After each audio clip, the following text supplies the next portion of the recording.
God will bless you. దేవుడు మిమ్మల్ని ఆశీర్వదిస్తాడు. దేవుడు మిమ్మల్ని ఆశీర్వదిస్తాడా? I want 100% concentration you to keep on God's word only. దేవుని వాక్యం మీదనే మీ యొక్క గమనాన్ని ఉంచవలసిందిగా యేసు నామమున మనం చేస్తున్నాం. దేవుడు వాక్యమే ನಿಮ್ಮ ಗಮನ ಇಡಬೇಕಂತೇಳಿ ಯೇಸು ಕ್ರಿಸ್ತನಲ್ಲಿ ಮನವಿ ಮಾಡ್ತಾರೆ. ప్రార్థన చేస్తాం. ప్రార్థన ಮಾಡೋಣ. ప్రేమ గల మా పరలోకపు తండ్రి, మహా పరిశుద్ధమైన దేవా, మాకెంతో అద్భుతమైన దండకరమైన సమయాన్ని ఇచ్చినందుకు హృదయపూర్వకంగా మిమ్మల్ని స్తుతిస్తున్నాం. మా యొక్క ఆయుష్కాలాన్ని పొడిగించినందుకు వందనాలు. మాకు ఈ యొక్క మాసంలో ఈ యొక్క ఆదివారం, మొదటి ఆదివారం మాకు ఇచ్చినందుకు మీకు వెళ్ళలేని పరలోకపు తండ్రి, సంస్థను చక్కగా చేస్తూ వస్తున్నారు. గడిచిన వారమంతా, గడిచిన నెలంతా మీరు కాశీ కాపాడి రక్షించి భద్రపరిచినందుకు మీరు వెళ్ళలేని ఈ యొక్క 9వ మాసంలో మొదటి ఆదివారం మాకు ఇచ్చినందుకు స్తోత్రాలు. సజీవులమైన నిన్ను ఆరాధన చేసే భాగ్యం మాకు ఇచ్చినందుకు మీకు వెళ్ళలేని వందనాలు తెలియజేసుకుంటూ వస్తున్నాం. పరలోకపు తండ్రి, మరి నాయన ఈ యొక్క ప్రాంతానికి దౌర్భాగ్యం నన్ను కూడా తీసుకుని వచ్చినందుకు వందనాలు. ఇక్కడ మీరు ఏర్పాటు చేసిన సంఘంకై స్తోత్రాలు, వచ్చిన మీ ప్రియులకై స్తోత్రాలు. తండ్రి, మరి మీ యొక్క ప్రజలని మరి నాయన వాక్యం చేత మీరే తృప్తి పట్టవలసిందిగా కోరుకుంటున్నాం. పాటలు పాడుతూ మరి నాయన పాటలు మిమ్మల్ని స్తుతించే భాగ్యం ఇచ్చినప్పుడు మిమ్మల్ని స్తుతిస్తున్నాం. ఇప్పుడు వాక్యం ద్వారా నాకు మాకు మాట్లాడండి.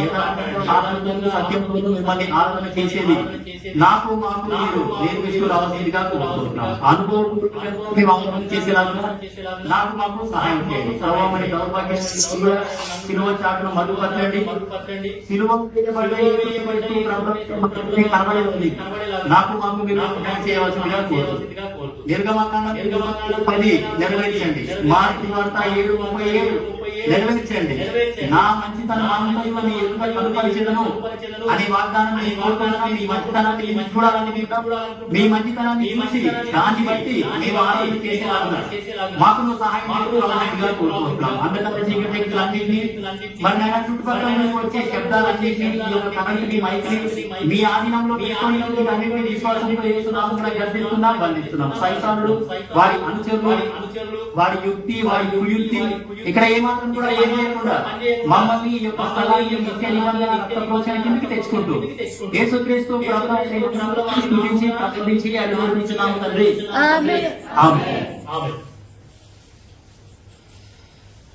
ద్వితీయోపదేశ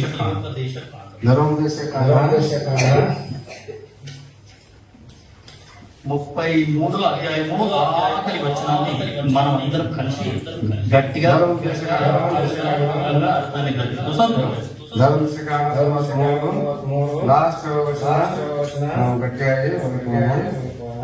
అర్థాన్ని గ్రహిస్తూ ప్రార్థనా పూర్వకంగా మనమందరము గట్టిగా బిగ్గరగా చదవడానికి ప్రయత్నం చేస్తాం.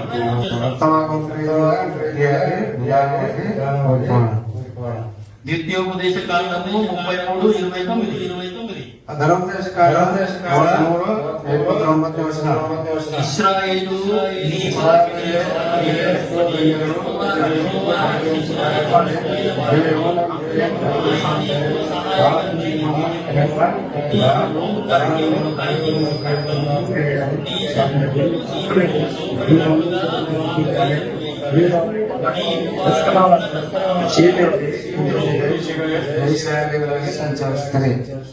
దుఃఖున్న లేఖన భాగం దేవుడు మనతో చేయగలుగుతారా? ఓదంత వాక్యం ಅವರು ದೇವರ అనేది ఉంది. పరిశుద్ధమైన ఆరాధన చేసే వాళ్ళని దేవుడు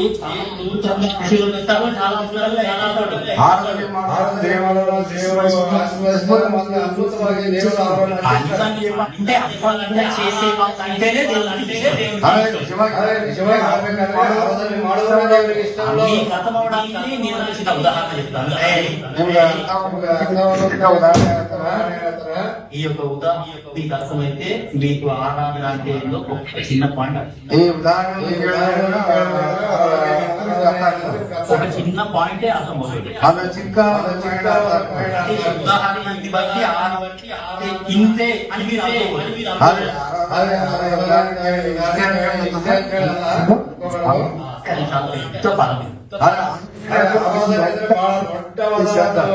అది ఇట్స్ అన్ ఎక్స్పీరియన్స్, అది అనుభవపూర్వకంగా దాన్ని చేసేది.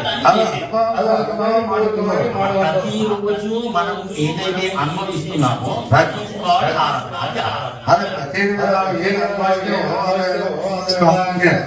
నాకు ఇద్దరు బాబులు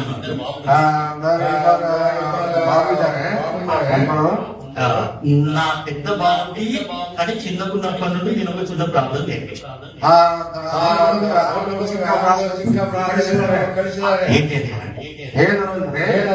నీకు ఎవరు ఏది ఇచ్చినా సరే చాక్లెట్ కొట్టరా, బిస్కెట్ కొట్టరా, కొనుక్కునే ఏమి ఇచ్చినా సరే 50 కుర్కురే సరే థ్యాంక్ యూ జీసస్ ఈ ఒక్క మాట చెప్పి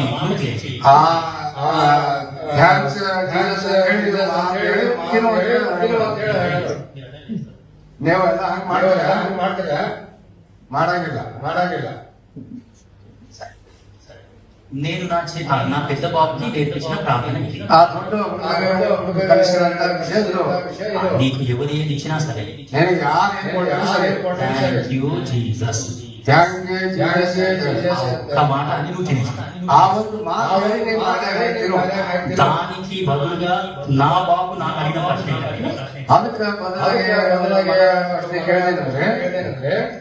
అప్ప నేను జీసస్ కి థ్యాంక్ యూ చెప్తే జీసస్ ఏం చెప్తాడు?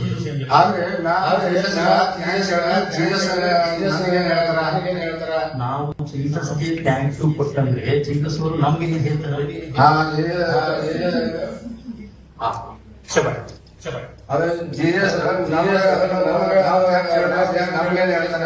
అప్పుడు వాళ్ళకి 3 సంవత్సరాలు స్మాల్ బాయ్ వానికి మీరేం సమాధానం చెప్తారో నాకు తెలియదు కానీ నేను మాత్రం నాన్న మనం జీసస్ కి థ్యాంక్ యూ చెప్తే జీసస్ వెల్కమ్ అని అన్నాడు.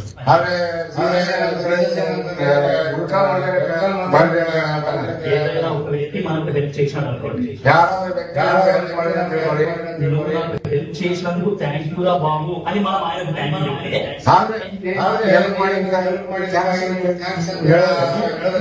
వెళ్తామంటారా? ఆ వ్యక్తి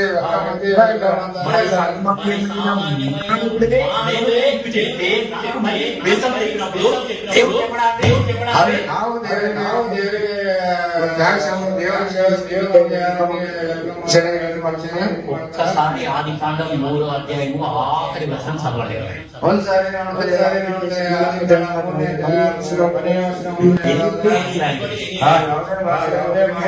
ఆది కాండము 3వ అధ్యాయము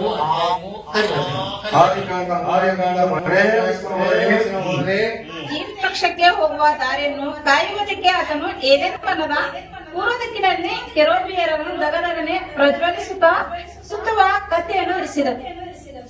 తెలుగు బైబిల్లో ఏంటంటే తెలుగు బైబిల్ అప్పుడు ఆయన ఆదామును వెళ్ళగొట్టి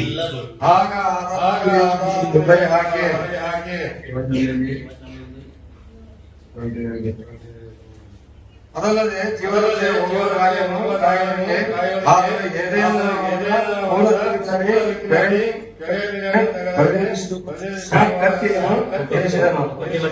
చదివితే కన్నడ ఉంటుంది. ಅವನನ್ನು ಏದೇನು ತೋಟದಿಂದ ಹೊರಡಿಸಿ ಬಿಟ್ಟರು. ఏ వచనం అమ్మారు? 23వ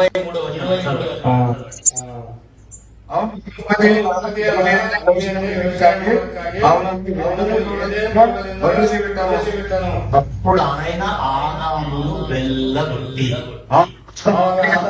ತೋಟದಿಂದ వెళ్ళగొట్టి అంటే గెట్ అవుట్ అని వెళ్ళగొట్టి అంటే ఏంటి? గెట్ అవుట్ ఇంగ్లీష్ ಏನ್ ಮಾಡಿದಾನೆ? ఇప్పుడు నువ్వు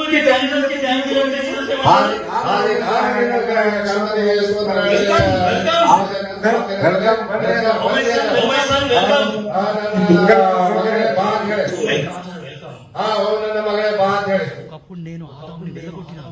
ಆದ್ರೆ ಹೋದಲ್ಲ ಆದಾಮನಿಂದ ಹೊರಗಡೆ ಹಾಕಿದ್ದೇನೆ. ಆ ತೆಲುಗು ಬೈಬಲ್ ಸರಿಯಾಗದ, వెళ్ళగొట్టెను, ಆದ್ರೆ ಹೊರಡಿಸಿ ಬಿಟ್ಟರೆ ಕನ್ನಡದಾಗ. పంపించెను అని ఒక పదం, ಅಂದ್ರೆ ತೆಲುಗುದಾಗ ಒಂದೇನೆ ಕಳಿಸಿ ಬಿಟ್ಟನು ಅಂತೇಳಿ, దాని తర్వాత వెళ్ళగొట్టెను అనేది వేరే పదం. ಆ ರೀತಿ ಹೊರಡಿಸಿ ಬಿಟ್ಟನು ಅಂತೇಳಿ ಅದು ಬೇರೆ ಪದ. కొట్టెను అంటే ಆದ್ರೆ ಹೆಂಡತಿ ಒಬ್ಬ ಅಂತ ಹೇಳ್ಕೊರಿ. ಆದ್ರೆ ನೀವು ಇದು ಮಾಡಿ ಹೊರಗೆ ಕಳ್ಸೋ.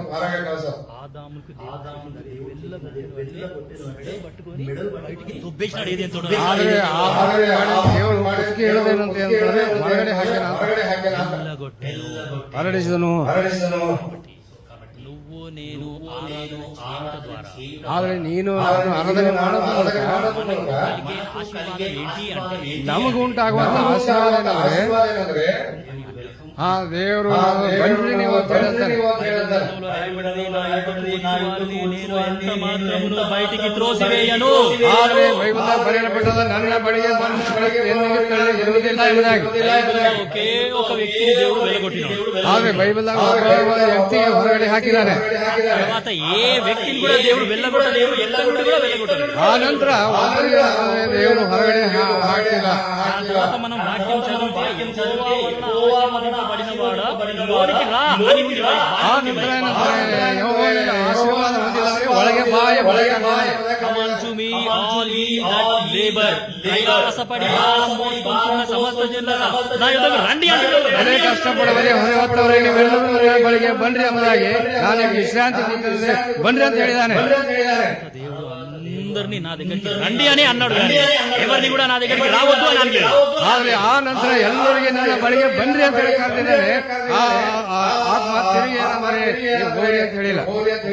నువ్వు నేను ఆరాధన చెయ్యలేదు అనుకో, ಆದ್ರೆ ಒಂದು ವೇಳೆ ನೀನು ನಾನು ಆರಾಧನೆ ಮಾಡಲಿಲ್ಲ ಅನ್ಕೋರಿ, వాళ్ళం బయటనే ఉంటాం.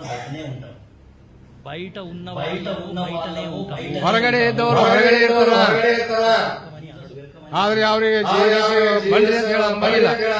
నేను జీసస్ కి థ్యాంక్ యూ చెప్పిన ప్రతిసారి ಕಾಲಿಗೆ ಪ್ರತಿಸಾರಿ ಕೃತಜ್ಞತೆ ಸ್ತುತಿ ಹೇಳೋದಾಗ వెల్కమ్ వెల్కమ్ వెల్కమ్ ఒక్కొక్క మెట్టు ಆದ್ರೆ ಬನ್ರಿ ಬನ್ರಿ ಬನ್ರಿ ಒಂದೊಂದು ಮೆಟ್ಟೆಲ್ಲ ಏನಂತಾರೆ ಮುಂದೆ ಬಳಸ್ತಾ ಹೋಗ್ತದೆ. ಆ ಮೆಟ್ಟೆಲ್ಲ ಹತ್ತುತ್ತಾ ಅಂದ್ರೆ ಲೋಕ ರಾಜ್ಯಕ್ಕೆ ಹೋಗ್ತೇವೆ. పరలోకంలో ఉండి వెల్కమ్ అని అంటుంది కదా, నరకంలో ఉండి ಆದ್ರೆ ಕರ್ತನ ಪರಲೋಕದಲ್ಲಿ ಬನ್ರಿ ಅಂತ ಹೇಳ್ತಾರೆ, ನರಕದಲ್ಲಿ ಬನ್ರಿ ಅಂತ ಹೇಳ್ತಾ ಇದ್ದಾರೆ. ಹೇಳಿ ಕರ್ತನು ಎಲ್ಲಿದ್ದಾನೆ? ఆరాధన చేసే వాళ్ళందరూ కూడా పరలోక రాజ్యానికి, ಆದ್ರೆ ಆರಾಧನೆ ಪ್ರತಿಯೊಬ್ಬರು ಏನಂದ್ರೆ ಅವರು ಹೋಗ್ತಾರೆ. పరలోక రాజ్యానికి దేవుడు సాక్షి, oh my son welcome, oh my daughter welcome అని అంటాడు. ಆ ಪರಲೋಕದಿಂದ ದೇವರು ಕೈ ಚಾಚಿ ಓ ನನ್ನ ಮಗನೇ, ಓ ನನ್ನ ಮಗಳೇ ಬನ್ನಿ ಅಂತ ಹೇಳ್ತಾ ಇದ್ದಾನೆ. ಆದಿಕಾಂಡ 4:7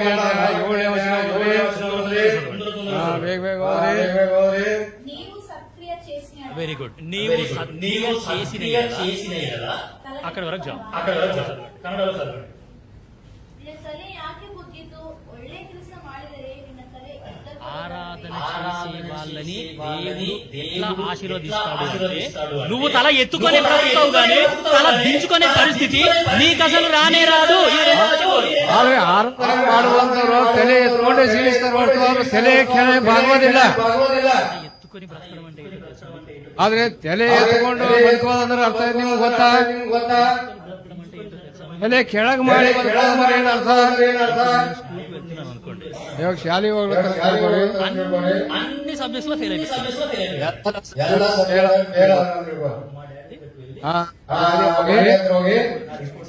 ಆಮೇಲೆ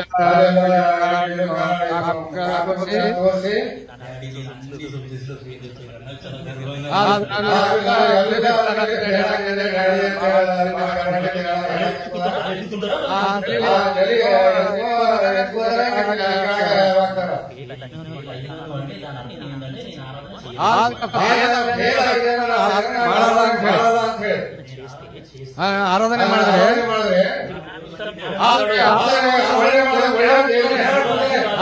అదో ఆశీర్వాదం. ఏదో పుణ్య ಆಶೀರ್ವಾದ. కనుక ಆರಾಧನೆ చేస్తే ಆರಾಧನೆ ಮಾಡಿದ್ರೆ ದೇವ್ರು ಒಳ್ಳೆ ಜ್ಞಾನ ಕೊಡ್ತಾರಲ್ಲ, జ్ఞానం ఇస్తే ఏ జాబ్కి అప్లై చేసినా ఆ జాబ్ నాకే వస్తుంది. ಆದ್ರೆ ನಾವು ದೇವರಿಗೆ ಆರಾಧನೆ ಮಾಡಿ ಜ್ಞಾನ ದೇವರು ತಮಗೆ ಕೊಡ್ತಾರೆ. కాబట్టి ఆరాధనకి అంత ప్రాముఖ్యత. ಅದಕ್ಕಾಗಿ ಪ್ರಾಮುಖ್ಯತೆ ಕೊಡಲಾಗಿದೆ. ప్రియమైన దేవుని బిడ్డలారా, నువ్వు నేను ఆరాధన చేయడం ద్వారా దేవుడు మనల్ని తల ఎత్తుకునే స్థాయిలోనే పెడతాడు కానీ దించుకునే స్థాయిలోనే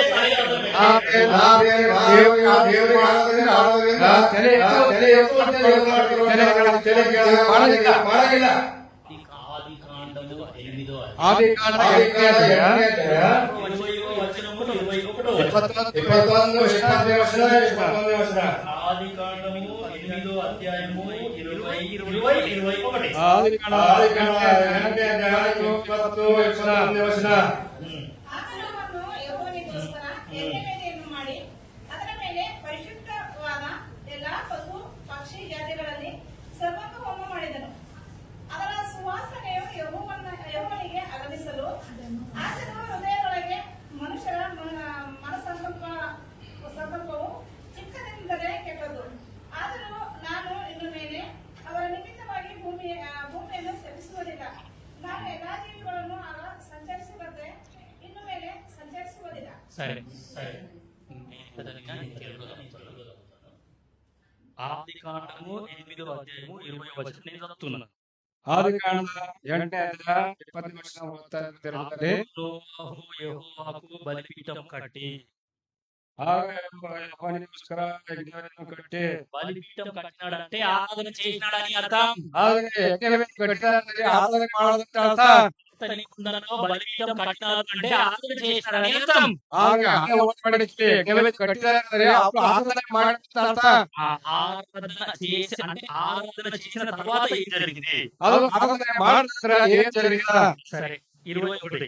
21ನೇ ವಚನ. అప్పుడు యెహోవా ఇంపైన సువాసన. ಯೆಹೋವನಿಗೆ ಅದರ ಸುವಾಸನೆ ಯೆಹೋವನಿಗೆ ಗಮನಿಸಲು స్వీట్ స్మెల్. ಆದ್ರೆ ಬಹಳ ಸಹಿಯಾದ ಆರಾಧನೆ. నోవా కాలంలో ఏం జరిగిందో తెలుసా మీకు? ನೋಹನ್ ಕಾಲದಾಗ ಏನ್ జరిగింది ಗೊತ್ತಾ? 40 days 40 nights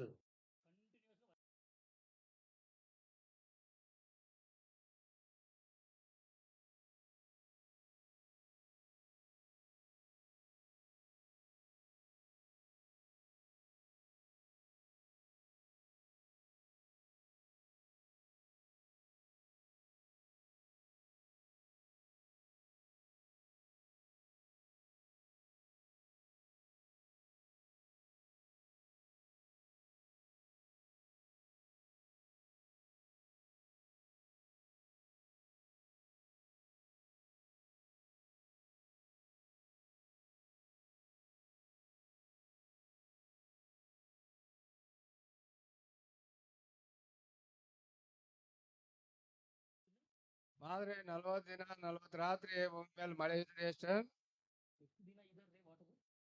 ಎಷ್ಟು ದಿನ ಇರ್ತದ? 150 అంటే ఎన్ని మంత్స్?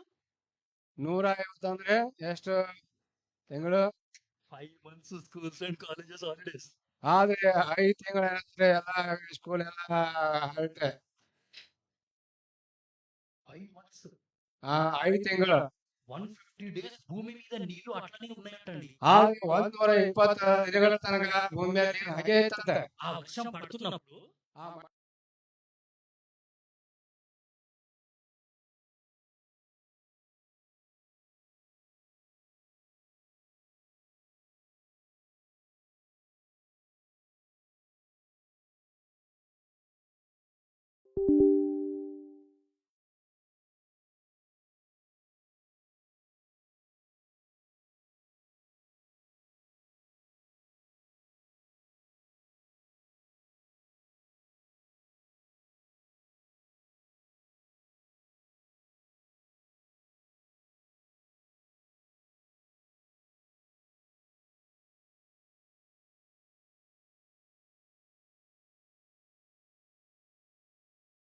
ನೀರಿನ ಮೇಲೆ ತೇಲಾಡೋದು ఎటువంటి వాసన వస్తుందండి? ಹ್ಯಾಂಗ ವಾಸನೆ ಬರ್ತದೆ ಹೇಳ್ರಿ? ಶವದ ವಾಸನೆ ಎಟ್లుంటది? ಅದ ಒಂದು ಶವದ ವಾಸನೆ ಹೆಂಗಿರ್ತದ? ನೋವಾ ಓಡಲು నుండి బయటికి వచ్చేసరికి ಆ ನೋವಾದು ನಾವೇತ ಹೊರಗೆ ಬರಗ ತನಕ అన్ని శవాల్ని చూసినాడు. ಆ ಎಲ್ಲ ಹೆಣಗಳೇ ನೋಡ್ತಾ ಬಂದಾನ. అందరూ చనిపోయినారు. ಎಲ್ಲರೂ సತ್ತು ಹೋಗಿದ್ದಾರೆ. డొమెస్టిక్ యానిమల్స్ చనిపోయినాయి, వైల్డ్ యానిమల్స్ చనిపోయినాయి, పక్షులన్నీ చనిపోయినాయి, మనుషులందరూ చనిపోయి అన్ని శవాల కంపు. ಆದ್ರೆ ಎಲ್ಲಾ ಮೃಗಗಳು ಪಕ್ಷಿಗಳು ಅವೆಲ್ಲ ಏನಾದ್ರೆ ಎಲ್ಲಾ ಸತ್ತು ಹೋಗಿದಾವೆ. ఆ కంపు వాసన పరలోకంలో ఉన్న దేవుని వరకు వెళ్ళిపోయింది. ಆ ಈ ಭೂಲೋಕದ ಅವೆಲ್ಲ ಹೆಣಗಳ ವಾಸನ ಆ ವಾಸನೆ ಪರಲೋಕದಾಗ ಹೋಗ್ಯದ ದುರ್ವಾಸನೆ. నువ్వు నేను ఆరాధన చేయకపోతే ನಾನು ನೀನು ಆರಾಧನೆ ಮಾಡಲೇ ಹೋದ್ರೆ ಆದ್ರೆ ನಮ್ಮ ಬದುಕಿನ ಸಹ ಅದೇ ವಾಸನೆ. అందుకే వాక్యంలో ఆరాధనకి చాలా ప్రాముఖ్యత ఉంది. ಅದಕ್ಕಾಗಿ ಹಾಗಾಗಿ ವಾಕ್ಯದಲ್ಲಿ ಆರಾಧನೆಗೆ ಬಹಳ ಪ್ರಾಮುಖ್ಯ ಕೊಡಲಾಗಿದೆ. నా హృదయంలో నుండి వచ్చే కంపు అన్నిలకు అర్థమైపోతుంది. ಆದ್ರೆ ನಾನು ಹೃದಯದಿಂದ ಬರುವಂತ ವಾಸನೆ ಬೇರೆ ಅರ್ಥ ಆಯ್ತದ. వీళ్ళు చర్చికి వెళ్తున్నారు కానీ వీళ్ళు దేవుని ఆరాధన చేయట్లేదు అని వాడే చెప్తారు. ಆದ್ರೆ ಇವರು ಚರ್ಚೆಗೆ ಹೋಗ್ಲತ್ತಾರ ಆದ್ರೆ ದೇವರಿಗೆ ಆರಾಧನೆ ಮಾಡ್ತೀರ ಅಂತ ಹೇಳಿ ಅವರೇ ಅನ್ಯಾಯ ಹೇಳ್ತಾರೆ. అప్పుడు నోవా ఏం చేసినాడంటే ಅವಾಗ ನವಾನ್ ಏನ್ ಮಾಡಿದ್ರೆ బలిపీఠం కట్టినాడు. ಆ ಯಜ್ಞ ವೇದಿ ಕಡ್ದನು. ఆ బలిపీఠం మీద పవిత్ర పక్షులు పవిత్ర పశువులన్నిటినీ పెట్టినాడు. ಆದ್ರೆ ಆ ಬಲಿಪೀಠದ ಮೇಲೆ ಏನಾಗುತ್ತೆ ಎಲ್ಲಾ ಪರಿಶುದ್ಧವಾದ ಪಕ್ಷಿಗಳು ಎಲ್ಲ ಅರ್ಪಿಸ್ತಾರೆ. అగ్ని ముట్టించినాడు. ಆ ಬೆಂಕಿ ಹೊತ್ತಿಸಿದ್ದಾರೆ. ఆ యొక్క బలి మొత్తం పగలబడిపోయిన తర్వాత ಅದೆಲ್ಲ ಸುಟ್ಟು ಹೋದ್ಮೇಲೆ ఆ పొగ పై వరకు వెళ్ళిపోయింది. ಆ ಹೊಗೆ ಏನಂತಂದ್ರೆ ಅದು ಮ್ಯಾಲ ತಗ ಹೋಯ್ತು. మూడో ఆకాశంలో ఉన్న దేవుని వరకు వెళ్ళిపోయింది. ಆದ್ರೆ ಮೂರನೇ ಆಕಾಶದಲ್ಲಿ ಇರುವಂತ ದೇವರ ಹತ್ರ ಅದು ಹೋಗ್ತು. 21వ వచనం 21ನೇ ವಾಕ್ಯ 8:21 ఆదికాండం. ಆದಿಕಾಂಡ 8:21. అప్పుడు యెహోవా ఇంపైన సువాసనను ఆగ్రహించి ఇక మీదట నరులను బట్టి భూమిని మరలా శపించారు. ಆಗ ಸುವಾಸನೆ ಅವನಿಗೆ ಗಮನಿಸುವ ಆತನ ಹೃದಯದೊಳಗೆ ಮನುಷ್ಯರ ಸಂಕಲ್ಪವು ಚಿಕ್ಕದಲ್ಲಿ ಕೆಟ್ಟದು. ಆದರೂ ನಾನು ಇನ್ನು ಮೇಲೆ ಅವರ ನಿಮಿತ್ತವಾಗಿ ಭೂಮಿ ಶಪಿಸುವುದಿಲ್ಲ. ఆరాధన చేసే వాళ్ళని దేవుడు శపించాడు. శపించాడు. ಆರಾಧನೆ ಮಾಡುವವರಿಗೆ ಶಾಪ ಕೂಡ ಇಲ್ಲ. ಇದು ಮೂರನೇ ಇದು ಮೂರನೇ ಆಶೀರ್ವಾದ. ಮೊದಲನೇ ಆಶೀರ್ವಾದ ಮೊದಲನೇ ಆಶೀರ್ವಾದ ಏನು? కరెక్ట్ చెప్పండి. ಹೇಳ್ರಿ. Welcome. Welcome. Very good. Second second తల ఎత్తుకొని ఎత్తుకొని ಮೂರನೇದು ఇప్పుడు చూసి ಇವಾಗ శపింపబడవు. ಆದ್ರೆ ನಾವು ಶಪಿಸಲ್ಪಡಗಿಲ್ಲ. ఆరాధన చేసే వాళ్ళని దేవుడు అసలు శపించనే శపించడు. ಆರಾಧನೆ ಮಾಡುವಂತವರಿಗೆ ದೇವರು ಶಪಿಸಂಗಿಲ್ಲ. శపించడు కానీ వాళ్ళని ఆశీర్వదిస్తాడు.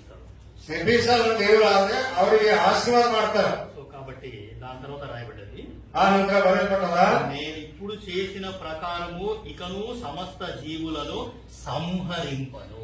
ಆದ್ರೆ ಇಲ್ಲಿವರೆಗೆ ಮಾಡಿದಂತೆ ಮಾಡಲ್ಲ ಎಲ್ಲ ಜೀವಗಳಿಗೆ ಸ್ನೇಹಿಸೋದಿಲ್ಲ.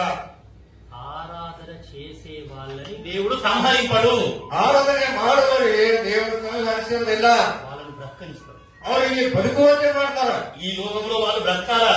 ಈ ಲೋಕದಾಗ ಅವರು ಬದುಕಬೇಕು. వాళ్ళు బ్రతికి నన్ను ఆరాధన చెయ్యాలా? ಅವರು ಬದುಕಿನ ಆರಾಧಿಸಬೇಕು. ఈ లోకంలో బ్రతుకు ಈ ಲೋಕದಲ್ಲಿ ಬದುಕ್ತಾ ఆ నిత్య జీవంలో బ్రతకడానికి రావాలా? ಆ ನಿತ್ಯ ಜೀವನದಲ್ಲಿ ಬದುಕುವುದಕ್ಕೆ ಬರಬೇಕು. అది దేవుని యొక్క కోరిక. ಅದು ಒಂದು ದೇವರ ಕೋರಿಕೆ. నేను ఆరాధన చెయ్యడం ఆపేసిన మరుక్షణం, ನೀ ಆರಾಧನೆ ಮಾಡದ ಬಂದ್ ಮಾಡಿದೆ ಅಂದ್ರೆ నేను ఆరాధన కనుక మానేస్తే ಒಂದ್ ವೇಳೆ ಆರಾಧನೆ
ಹೊಂದಿದವರು.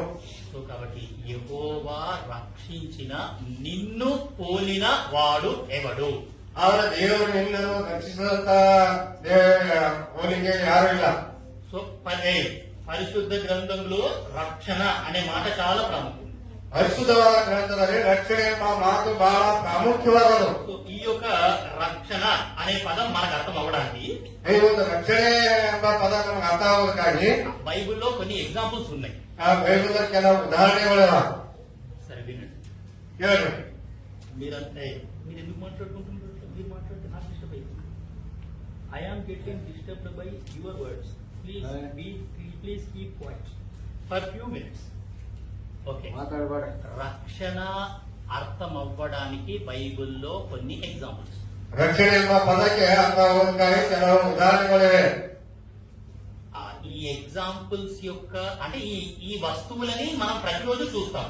ಆದ್ರೆ ಈ ವಸ್ತುಗಳನ್ನು ಪ್ರತಿದಿನ ನೋಡ್ತೇವೆ. మన ఇంట్లో కూడా ఉన్నాయి ఆ వస్తువులు. ನಮ್ಮ ಮನೆಯಲ್ಲಿ ಸಹ ಇವೆ ಆ ವಸ್ತುಗಳು. ఆ వస్తువు యొక్క ప్రాముఖ్యత మనకు అర్థమైతే ಆ ವಸ್ತುಗಳನ್ನು ಪ್ರಾಮುಖ್ಯತೆ ನಮ್ಗೆ ಅರ್ಥವಾದರೆ రక్షణ అంటే ఏదో మనకు అర్థమైపోయింది. ರಕ್ಷಣೆ ನಮ್ಗೆ ಅರ್ಥ ಆಯ್ತು.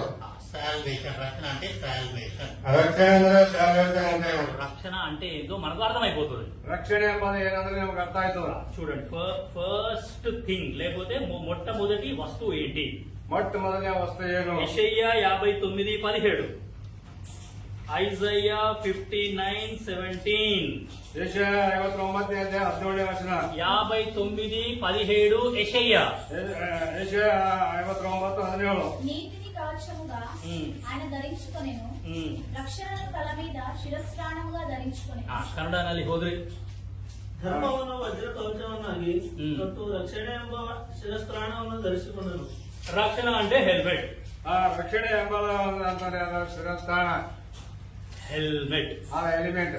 ఆ హెల్మెట్ అనే పదం మనకు అర్థమైతే, ಆ ಎಲಿಮೆಂಟ್ ಎಂಬ ಒಂದು ಪದ ನಮ್ಗೆ ಅರ್ಥ ಆದ್ರೆ, ఆ హెల్మెట్ యొక్క ప్రాముఖ్యత మనకు అర్థమైతే, ಆ ಎಲಿಮೆಂಟ್ ಒಂದು ಪದ ನಮ್ಗೆ ಅರ್ಥ ಆದ್ರೆ మనకు రక్షణ అంటే ఏంటో అర్థమైపోతుంది. ನಮ್ಗೆ ರಕ್ಷಣೆ ಎಂಬುದು ಏನಾದ್ರೆ ನಮ್ಗೆ ಅರ್ಥ ಆಯ್ತು. ఆ హెల్మెట్ యొక్క పనితత్వం మనకు అర్థం అవ్వలేదు అనుకోండి, ಆ ಎಲಿಮೆಂಟ್ ಅದ್ರ ಬೆಲೆ ಏನೋ ನಮ್ಗೆ ಗೊತ್ತಿಲ್ಲ ಅಂದ್ರೆ మనకు రక్షణ అంటే ఏంటో కూడా అర్థం కాదు. ನಮ್ಗೆ ರಕ್ಷಣೆ ಎಂಬುದು ಏನೋ ಅರ್ಥ ಆಗಲ್ಲ. ఇప్పుడు మీ దగ్గర హెల్మెట్స్ ఉన్నాయి కదా అందరి దగ్గర? ನಿಮ್ಮ ಹತ್ರ ಎಲ್ಲ ಎಲಿಮೆಂಟ್ ಇದೆಯಾ? ಎಲ್ಲರಿಗೆ ಹೆಲ್ಮೆಟ್ ಗೊತ್ತು, అందరికి హెల్మెట్ తెలుసు. ಗಾಡಿ ಎಲಿಮೆಂಟ್ ಇರೋದು ಅದು ಎಲ್ಲರಿಗೂ ಗೊತ್ತಲ್ಲ. క్రికెట్ ఆడితే వాడు కూడా హెల్మెట్ పెట్టుకుంటాడు కదా. ಕ್ರಿಕೆಟ್ ಆಡೋರು ಅವ್ರಿಗೆ ಎಲಿಮೆಂಟ್ ಇಟ್ಕೋತಾರೆ. ಎಲ್ಲರಿಗೂ ಗೊತ್ತು హెల్మెట్. సరే, ఇప్పుడు నేను హెల్మెట్ పెట్టుకొని బండి నడిపిస్తే నాకు ఎట్లుంటది? హెల్మెట్ పెట్టుకోకుండా బండి నడిపిస్తే నాకు ఎట్లుంటది? ಆದ್ರೆ ಹೆಲ್ಮೆಟ್ ಇಟ್ಕೊಂಡು ಗಾಡಿ ನಡೆಸಿದ್ರೆ ಹೆಂಗಿರ್ತದ, ಅದು ಹೆಲ್ಮೆಟ್ ಇಟ್ಕೊಳ್ಳಾನೆ ಗಾಡಿ ನಡೆಸಿದ್ರೆ ಹೆಂಗಿರ್ತದ? సరే, హెల్మెట్ పెట్టుకొని క్రికెట్ ఆడితే బ్యాటింగ్ చేస్తే నాకు ఎట్లుంటది? అదే హెల్మెట్ helmet పెట్టుకోకుండా క్రికెట్ ఆడితే బ్యాటింగ్ చేస్తే నాకు ఎట్లుంటది? ಅದು ಹೆಲ್ಮೆಟ್ ಇಟ್ಕೊಂಡು ಕ್ರಿಕೆಟ್ ಆಡಿದ್ರೆ ಹೆಂಗಿರ್ತದ, ಹೆಲ್ಮೆಟ್ ಇಟ್ಕೊಳ್ಳಾರ್ದೆ ಕ್ರಿಕೆಟ್ ಆಡಿದ್ರೆ ಹೆಂಗಿರ್ತದ? ಯಾಕೆ ಹಾಕ್ತಾರೆ? ಯಾಕೆ ಹಾಕ್ತಾರ ಹೆಲ್ಮೆಟ್? సేఫ్టీ. నేను హెల్మెట్ పెట్టుకొని బండి నడిపిస్తే ಹೆಲ್ಮೆಟ್ ಇಟ್ಕೊಂಡು ಬಂಡಿ ನಡೆಸಿದ್ರೆ నాకు లోపల ఒక నిశ్చయిత ఉంటది. ಒಳಗಡೆಯಲ್ಲಿ ಒಂದು ನಿಶ್ಚಯ ಇರ್ತದ. జరగకూడని ప్రమాదం ఏదైనా జరగనివ్వండి, ಆದ್ರೆ ಯಾವುದೇ ಪ್ರಮಾದ ಏನಾದ್ರೂ ಜరుగుತ್ತದೆ. నా మిగతా బాడీకి ఏమైనా అయిపోనివ్వండి, ಆ ಉಳಿದ ಬಾಡಿ ಏನಾದ್ರೂ తల ఎట్లుంటది? ತಲೆ ಆಗಿರ್ತದ, సేఫ్. ಸೇಫ್ಟಿ ಆಗಿರ್ತದ. నేను హెల్మెట్ పెట్టుకున్నాను కాబట్టి నా తలకి ఎలాంటి గాయం గాని ఎలాంటి ప్రమాదం గాని లేదు అనే ఖచ్చితమైన నిశ్చయిత నాకు లోపల ఉంటది. ಆದ್ರೆ ಆ ಎಲಿಮೆಂಟ್ ಇಟ್ಕೊಂಡು ಹೋಗ್ಲತ್ತರ ಏನಂತಾರೆ, ಯಾವುದೇ ಒಂದು ಪ್ರಮಾದ ಏನಾದ್ರೂ ಏನಂತಾರೆ ನನ್ನ ತಲೆಗೆ ಏನ್ ಗಾಯ ಆಗಲ್ಲ ಅಂತೇಳಿ ಅದೊಂದು ಹೃದಯದಾಗ ಕನ್ಫರ್ಮ್ ಇರ್ತದೆ. రక్షణ అంటే లోపల నిశ్చయత. ಆ ರಕ್ಷಣೆ ಅಂದ್ರೆ ಒಳಗಡೆಯಲ್ಲಿ ಖಚಿತ, లోపల ఉండే ఖచ్చితమైన నిశ్చయత. ಆದ್ರೆ ಒಳಗಡೆ ಇದ್ದಂತ ಮನುಷ್ಯ ಖಚಿತವಾಗಿರ್ತದ. నా ఆత్మకి ఎలాంటి ప్రమాదం కూడా లేదు, ನನ್ನ ಒಂದು ಆತ್ಮಗೆ ಯಾವುದೇ ಒಂದು ಅಪಾಯ ಇಲ್ಲ, నా ఆత్మ చాలా సురక్షితంగా ఉన్నాడు, ನನ್ನ ಒಂದು ಆತ್ಮ ಬಹಳ ಸುರಕ್ಷಿತವಾಗಿರ್ತದ, నా ఆత్మ ఎటువంటి ప్రమాదానికి గురవ్వడు అనే ఖచ్చితమైన నిశ్చయత కలిగి ఉండడం. ಆದ್ರೆ ನನ್ನ ಆತ್ಮ ನೋಡ್ತಾರೆ ಯಾವ ರೀತಿ ನೋಡ್ತಾರೆ ಖಚಿತವಾಗಿ ಸುರಕ್ಷಿತವಾಗಿರ್ತದ ಅಂತ ಹೇಳಿ ಖಚಿತವಾಗಿ. మనందరికి బాగా తెలుసు నరకము. ನಮ್ಮೆಲ್ಲರಿಗೆ ನರಕ ಎಂಬ ಒಂದು ಪದ ಎಲ್ಲರಿಗೆ ಗೊತ್ತು. ఆ నరకానికి నేను వెళ్ళను అనే ఖచ్చితమైన నిశ్చయత కలిగి ఉండడం. ಆ ಒಂದು ನರಕಕ್ಕೆ ನಾನು ಹೋಗಲ್ಲ ಎಂಬ ನಿಶ್ಚಯತೆ ನಮ್ಗೆ ಇರ್ತದ. ఆ యొక్క నరకానికి నా ఆత్మ వెళ్ళడు, నేను తప్పించబడ్డాను, నేను కాపాడబడ్డాను అనే ఖచ్చితమైన నిశ్చయత కలిగి ఉండడం. ಆದ್ರೆ ಆ ನರಕಕ್ಕೆ ನಾವು ಹೋಗಲ್ಲ, ಖಚಿತವಾಗಿ ನನ್ನ ಆತ್ಮ ರಕ್ಷಣೆ ಹೊಂದಿದ ಕಾಪಾಡಲ್ಪಟ್ಟದ ಅಂತ ಹೇಳಿ ಅದು ನಿರ್ಣಯ. ఇప్పుడు ఒక వచనం చదువుదాం. ಇವಾಗ ಒಂದು ವಚನ ಓದೋಣ. ఆ వచనం చదువుతుంటే ಆ ವಾಕ್ಯ ಓದುವಾಗ నరకానికి ఒక 5 పేర్లు ఉన్నాయి అక్కడ. ಆ ನರಕಕ್ಕೆ 5 ಹೆಸರುಗಳವ. ఇంకా చాలా పేర్లు ఉన్నాయి. ಬಹಳಷ್ಟು ಹೆಸರುಗಳವ. ఆ యోబు గ్రంథం 10వ అధ్యాయము, ಯೋಗ ಗ್ರಂಥ 10ನೇ ಅಧ್ಯಾಯ 20, 21, 22, 20, 21, 22 వచనాలు. 21, 20, 21ನೇ వచನ, 20, 21, 22 వచనాలు. నా దినములు కొంచెమే కదా. జాగ్రత్తగా వినండి, జాగ్రత్తగా గమనించండి. నరకానికి ఉన్న 5 పేర్లు అక్కడ ఉన్నాయి. ಆದ್ರೆ ನರಕಕ್ಕೆ ಹೆಸರಿದಂತ 5 ಹೆಸರುಗಳಲ್ಲಿವೆ. చాలా జాగ్రత్తగా వినండి. ಬಹಳ ಎಚ್ಚರಿಕೆಯನ್ನು ಕೇಳಿ. అందుకే నేను ముందే చెప్పినాను, వాక్యం జాగ్రత్తగా వినండి. ಅದಕ್ಕೆ ಮುಂದೆ ಹೇಳಿದ್ದಾರೆ, ಬಹಳ ಜಾಗ್ರತೆಯಿಂದ ಕೇಳಿ. మిమ్మల్ని మీరు ఎలాంటి డిస్టర్బెన్స్ గురి చేసుకోకండి. ಆದ್ರೆ ನಿಮ್ಮನ್ನು ನೀವು ಡಿಸ್ಟರ್ಬ್ ಮಾಡ್ಕೊಳ್ಬೇಡ್ರಿ. దిక్కులు చూడకండి, అటు ఇటు చూడకండి, ಈ ಕಡೆ ನೋಡ್ಬೇಡ್ರಿ, నా వైపే చూడండి, ಈ ಕಡೆ ನೋಡ್ರಿ, వాక్యాన్ని చూడండి. ವಾಕ್ಯ ನೋಡ್ರಿ. చదవండి. నా దినములు కొంచెమే కదా. తిరిగి వెలుపలికి రాజ్యాలని దేశం. నరకానికి ఉన్న పేర్లలో ఒక పేరు ఏంటి అంటే తిరిగి వెలుపలికి రాజాలని దేశము.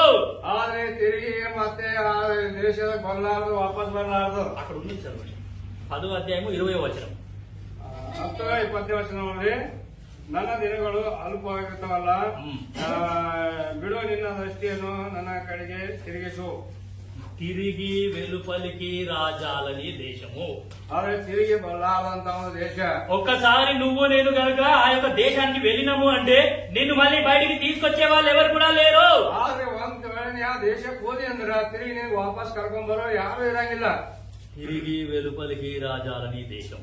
ಆದ್ರೆ ತಿರುಗಿ ಬರಲಾರದಂತ ಒಂದು ದೇಶ ಅದು. ఈ 3 వచనాలలో, ಈ 3 ವಚನದಲ್ಲಿ, తెలుగు బైబిల్లో తెలుగు బైబిల్ನಲ್ಲಿ దేశము దేశము దేశము దేశము దేశము అని 5 పర్యాయాలు వచ్చింది. ಆದ್ರೆ దేಶ ದೇಶ ಅಂತ ಹೇಳಿ 5 ಸಲ ಬಂದಿದೆ ಅಂತ.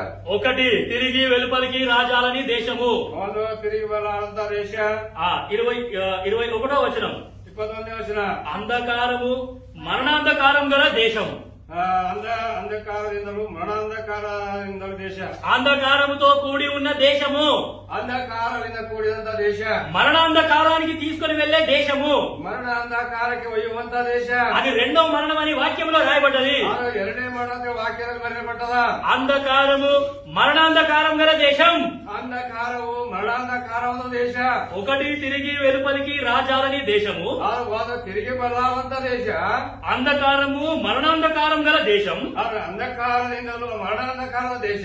కటిక చీకటి అయి గాఢాంధకారమయమైన దేశము. ಆದ್ರೆ ಗಾಢಾಂಧಕಾರವಾದ ದೇಶ. కటిక చీకటి, ಆದ್ರೆ ಭಯಂಕರವಾದ ಕತ್ತಲು. గాఢాంధకారం. ಆದ್ರೆ ಗಾಢಾಂಧಕಾರ. అంతకుముందు వచనంలో చదివినాము, ಅದಕ್ಕಿಂತ ಮುಂದೆ ವಚನದಲ್ಲಿ ಓದಿದೆವು అంధకారము, ಅಂಧಕಾರ ಅಂತ ಹೇಳಿ, దాని తర్వాత మరణాంధకారము, ಆ ನಂತರ ಮರಣಾಂಧಕಾರ ಅಂತ ಹೇಳಿ, ఇప్పుడు కటిక చీకటి, ಆದ್ರೆ ಇದು ಭಯಂಕರ ಕತ್ತಲೆ, దాని తర్వాత గాఢాంధకారం. ಆ ನಂತರ ಗಾಢಾಂಧಕಾರ. మొత్తం డార్క్నెస్, ಎಲ್ಲ ಕತ್ತಲೆ, అంత అంధకారంగానే ఉంది. ಎಲ್ಲ ಅಂಧಕಾರವಿದೆ. కటిక చీకటి. ಆದ್ರೆ ಭಯಂಕರ ಕತ್ತಲು. కటిక చీకటి అంటే ఎవరు కూడా గుర్తుపట్టలేరు. ಆದ್ರೆ ಅಷ್ಟು ಭಯಂಕರ ಕತ್ತಲು. కేవలం అరుపులు మాత్రమే వినబడతాయి గాని ముఖము కనబడదు, ఎవరు కూడా గుర్తుపట్టలేరు. ಆದ್ರೆ ಜಪ್ತನಾದ ಕೇಳೋದಾದ್ರೆ ಮುಖ ಮಾದ ಯಾರಿಗೆ ಕಾಣಿಸಂಗಿಲ್ಲ. కటిక చీకటి అయి గాఢాంధకారమయమైన దేశమునకు, ಆದ್ರೆ ಕಾರ್ಗಾಸ್ತನಾದಂತ ಒಂದು ದೇಶ, భ్రమ పుట్టించు మరణాంధకార దేశం. ಆದ್ರೆ ಭಯ ಹುಟ್ಟಿಸುವಂತ ಒಂದು ಮರಣಕಾರ ದೇಶ ಅದು. భ్రమ. ಆದ್ರೆ ಭ್ರಮೆ. నేను ఎట్లా వచ్చినాను ఈ స్థలానికి? ಆದ್ರೆ ನಾನು ಈ ಸ್ಥಳಕ್ಕೆ ಹೆಂಗ್ ಬಂದ? ఎవరు తీసుకొచ్చినారు నన్ను ఈ స్థలానికి? ಆದ್ರೆ ಈ ಸ್ಥಳಕ್ಕೆ ನನಗೆ ಯಾರು ತೆಗೆದುಕೊಂಡು ಬಂದಾರ? తెలుగు బైబిల్లో భ్రమ అనే మాట ఉన్నది. ಆ ತೆಲುಗು ಬೈಬಲ್ದಾಗ ಭ್ರಮ ಅಂತ ಹೇಳಿ ಮಾಡ್ಬೋದ. భ్రమ అంటే ఎవరో నన్ను కాపాడుతారు అని అనుకోని నేను ఎవరినో మొక్కినాను. ಆದ್ರೆ ನನಗೆ ಯಾರೋ ಒಂದು ಕಾಪಾಡ್ತಾರ ಅಂತ ಹೇಳಿ ಯಾರೋ ಒಂದು ಮುಟ್ಟಿದಂತ కాషాయ వస్త్రాలు ధరించుకున్నాను.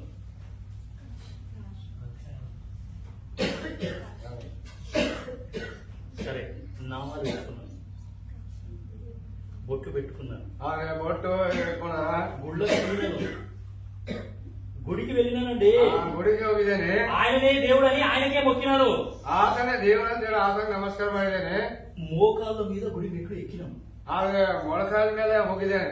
నువ్వే దేవునివి, ಆದ್ರೆ ನೀನೇ ದೇವರು, నువ్వే కాపాడతావు అనుకున్నాను. ನೀನೇ ಕಾಪಾಡ್ತೀನಿ ಅನ್ಕೊಂಡಿದ್ದೀನಿ. మా దేశంలో ఎక్కడ చూసినా నీ గుళ్ళే ఉన్నాయి. ಆದ್ರೆ ನಮ್ ದೇಶದಾಗ ನಿಂದೆ ಹೆಸರೇ ಎಲ್ಲ ಕಡೆ ಕುಲ್ಲಲ್ಲ. అందరూ నువ్వే దేవుడని నిన్నే మొక్కినారు. ಆದ್ರೆ ಎಲ್ಲರೂ ನೀನೇ ದೇವರು ಅಂತ ಹೇಳಿ ಎಲ್ಲರೂ ಅಳ್ಬಿಟ್ಟಿದ್ದಾರೆ. ఆ భ్రమ అంటే ఏంటి అంటే, ಆ ಭ್ರಮ ಅಂತಂದ್ರೆ ಏನಂದ್ರೆ, నువ్వు మొక్కినోడు కూడా ఆనే ఉంటాడు. ಆದ್ರೆ ನೀ ಯಾರಿಗೆ ದಂಡವತ್ ಮಾಡಿದ್ರೆ ಆನೆ ಇರುವಂತವ್. నువ్వు ఎవరికైతే మొక్కినావో ఆ వ్యక్తి కూడా ఆ దేశంలోనే ఉంటాడు, ఆ అంధకారంలోనే ఉంటాడు, ఆ కటిక చీకట్లోనే ఉంటాడు. ನೀ ಯಾವ ವ್ಯಕ್ತಿ ಅಳ್ಬಿದ್ದು ಇದು ಮಾಡಿದೇನೋ ಅವನು ಆ ಕಡೆ ಅಲ್ಲೇ ಕತ್ತಲಾಗೆ ಇರ್ತಾನೆ, ಅವನು ಅಲ್ಲೇ ಇರ್ತಾನೆ. దట్ ఈస్ గాడ్ భ్రమ. ಅದು ಒಂದು ಭ್ರಮೆ. నువ్వే కాపాడుతావేమో అనుకున్నాము. ಆದ್ರೆ ನೀನೇ ಕಾಪಾಡ್ತೇವೆ ಅಂತ ಹೇಳಿ ಅನ್ಕೊಂಡಿದೆ. ఎన్ని మొక్కులు మొక్కినాము, ಎಷ್ಟೋ ಸಾರಿ ದಂಡವತ್ ಮಾಡಿದೆ, ఎన్ని తీర్థయాత్రలు చేసినాము, ಎಷ್ಟೋ ತೀರ್ಥ ಯಾತ್ರೆ ಮಾಡಿದೆ, ఏదో డబ్బులు ఖర్చు పెట్టుకొని ఎంతో ప్రయాసపడ్డాం ಅದು నీకోసమే. ಎಷ್ಟೋ ಹಣವನ್ನು ಖರ್ಚು ಮಾಡಿದೆ ನಿನಗೋಸ್ಕರವಾಗಿ. నువ్వే దేవునివి, నువ్వే కాపాడుతావేమో అనుకున్నాము. ನೀನೇ ದೇವರು, ನೀನೇ ಕಾಪಾಡ್ತೆ ಅಂತ ಹೇಳಿ ಅನ್ಕೊಂಡಿದ್ದೇನೆ. నువ్వు కూడా ఇక్కడనే ఉన్నది. ಆದ್ರೆ ನೀನು ಸಹ ಇಲ್ಲೇ ಇದೆಯಾ? ಅದು ಒಂದು ಭ್ರಮೆ. నువ్వు మొక్కినోడు కూడా ఇక్కడనే ఉంటాడు. ಆದ್ರೆ ನೀನ ದಂಡವತ್ ಮಾಡಿದ ಅವನು ಅಲ್ಲೇ ಇದ್ದಾನೆ. నువ్వు దేవుడు కదా, ನೀನ್ ದೇವರಲ್ಲ. ఆ దేవుడు ಆ ದೇವರು ಹೆಂಗೆ ಇಲ್ಲಿ నిన్ను ఇక్కడికి పంపించిన దేవుడు ఎవరు? ನಿನಗ ಇಲ್ಲಿ ಕಳಿಸಿದಂತ ದೇವ್ರು ಯಾರು? అందుకే ఆ మాట చదివాం, ఇశ్రాయేలు నీ భాగ్యం ఎంత గొప్పది. ಅದಕ್ಕೆ ಆ ಮಾತು ಇದೆ, ಇಸ್ರಾಯೇಲೇ ನೀವು ಎಷ್ಟು ಭಾಗ್ಯವಂತರು. యెహోవా రక్షించినాడు నిన్ను. ದೇವನು ನಿನ್ನ ರಕ್ಷಿಸಿದ್ದಾನೆ. ఇటువంటి భయంకరమైన స్థలం నుండి దేవుడు నిన్ను నన్ను రక్షించినాడు.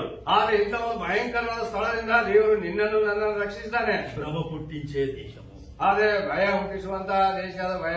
దాని తర్వాత వెలుగే చీకటిగా గల దేశమునకు. ಆದ್ರೆ ಬೆಳಕೆ ಇಲ್ಲದಂತ ದೇಶ.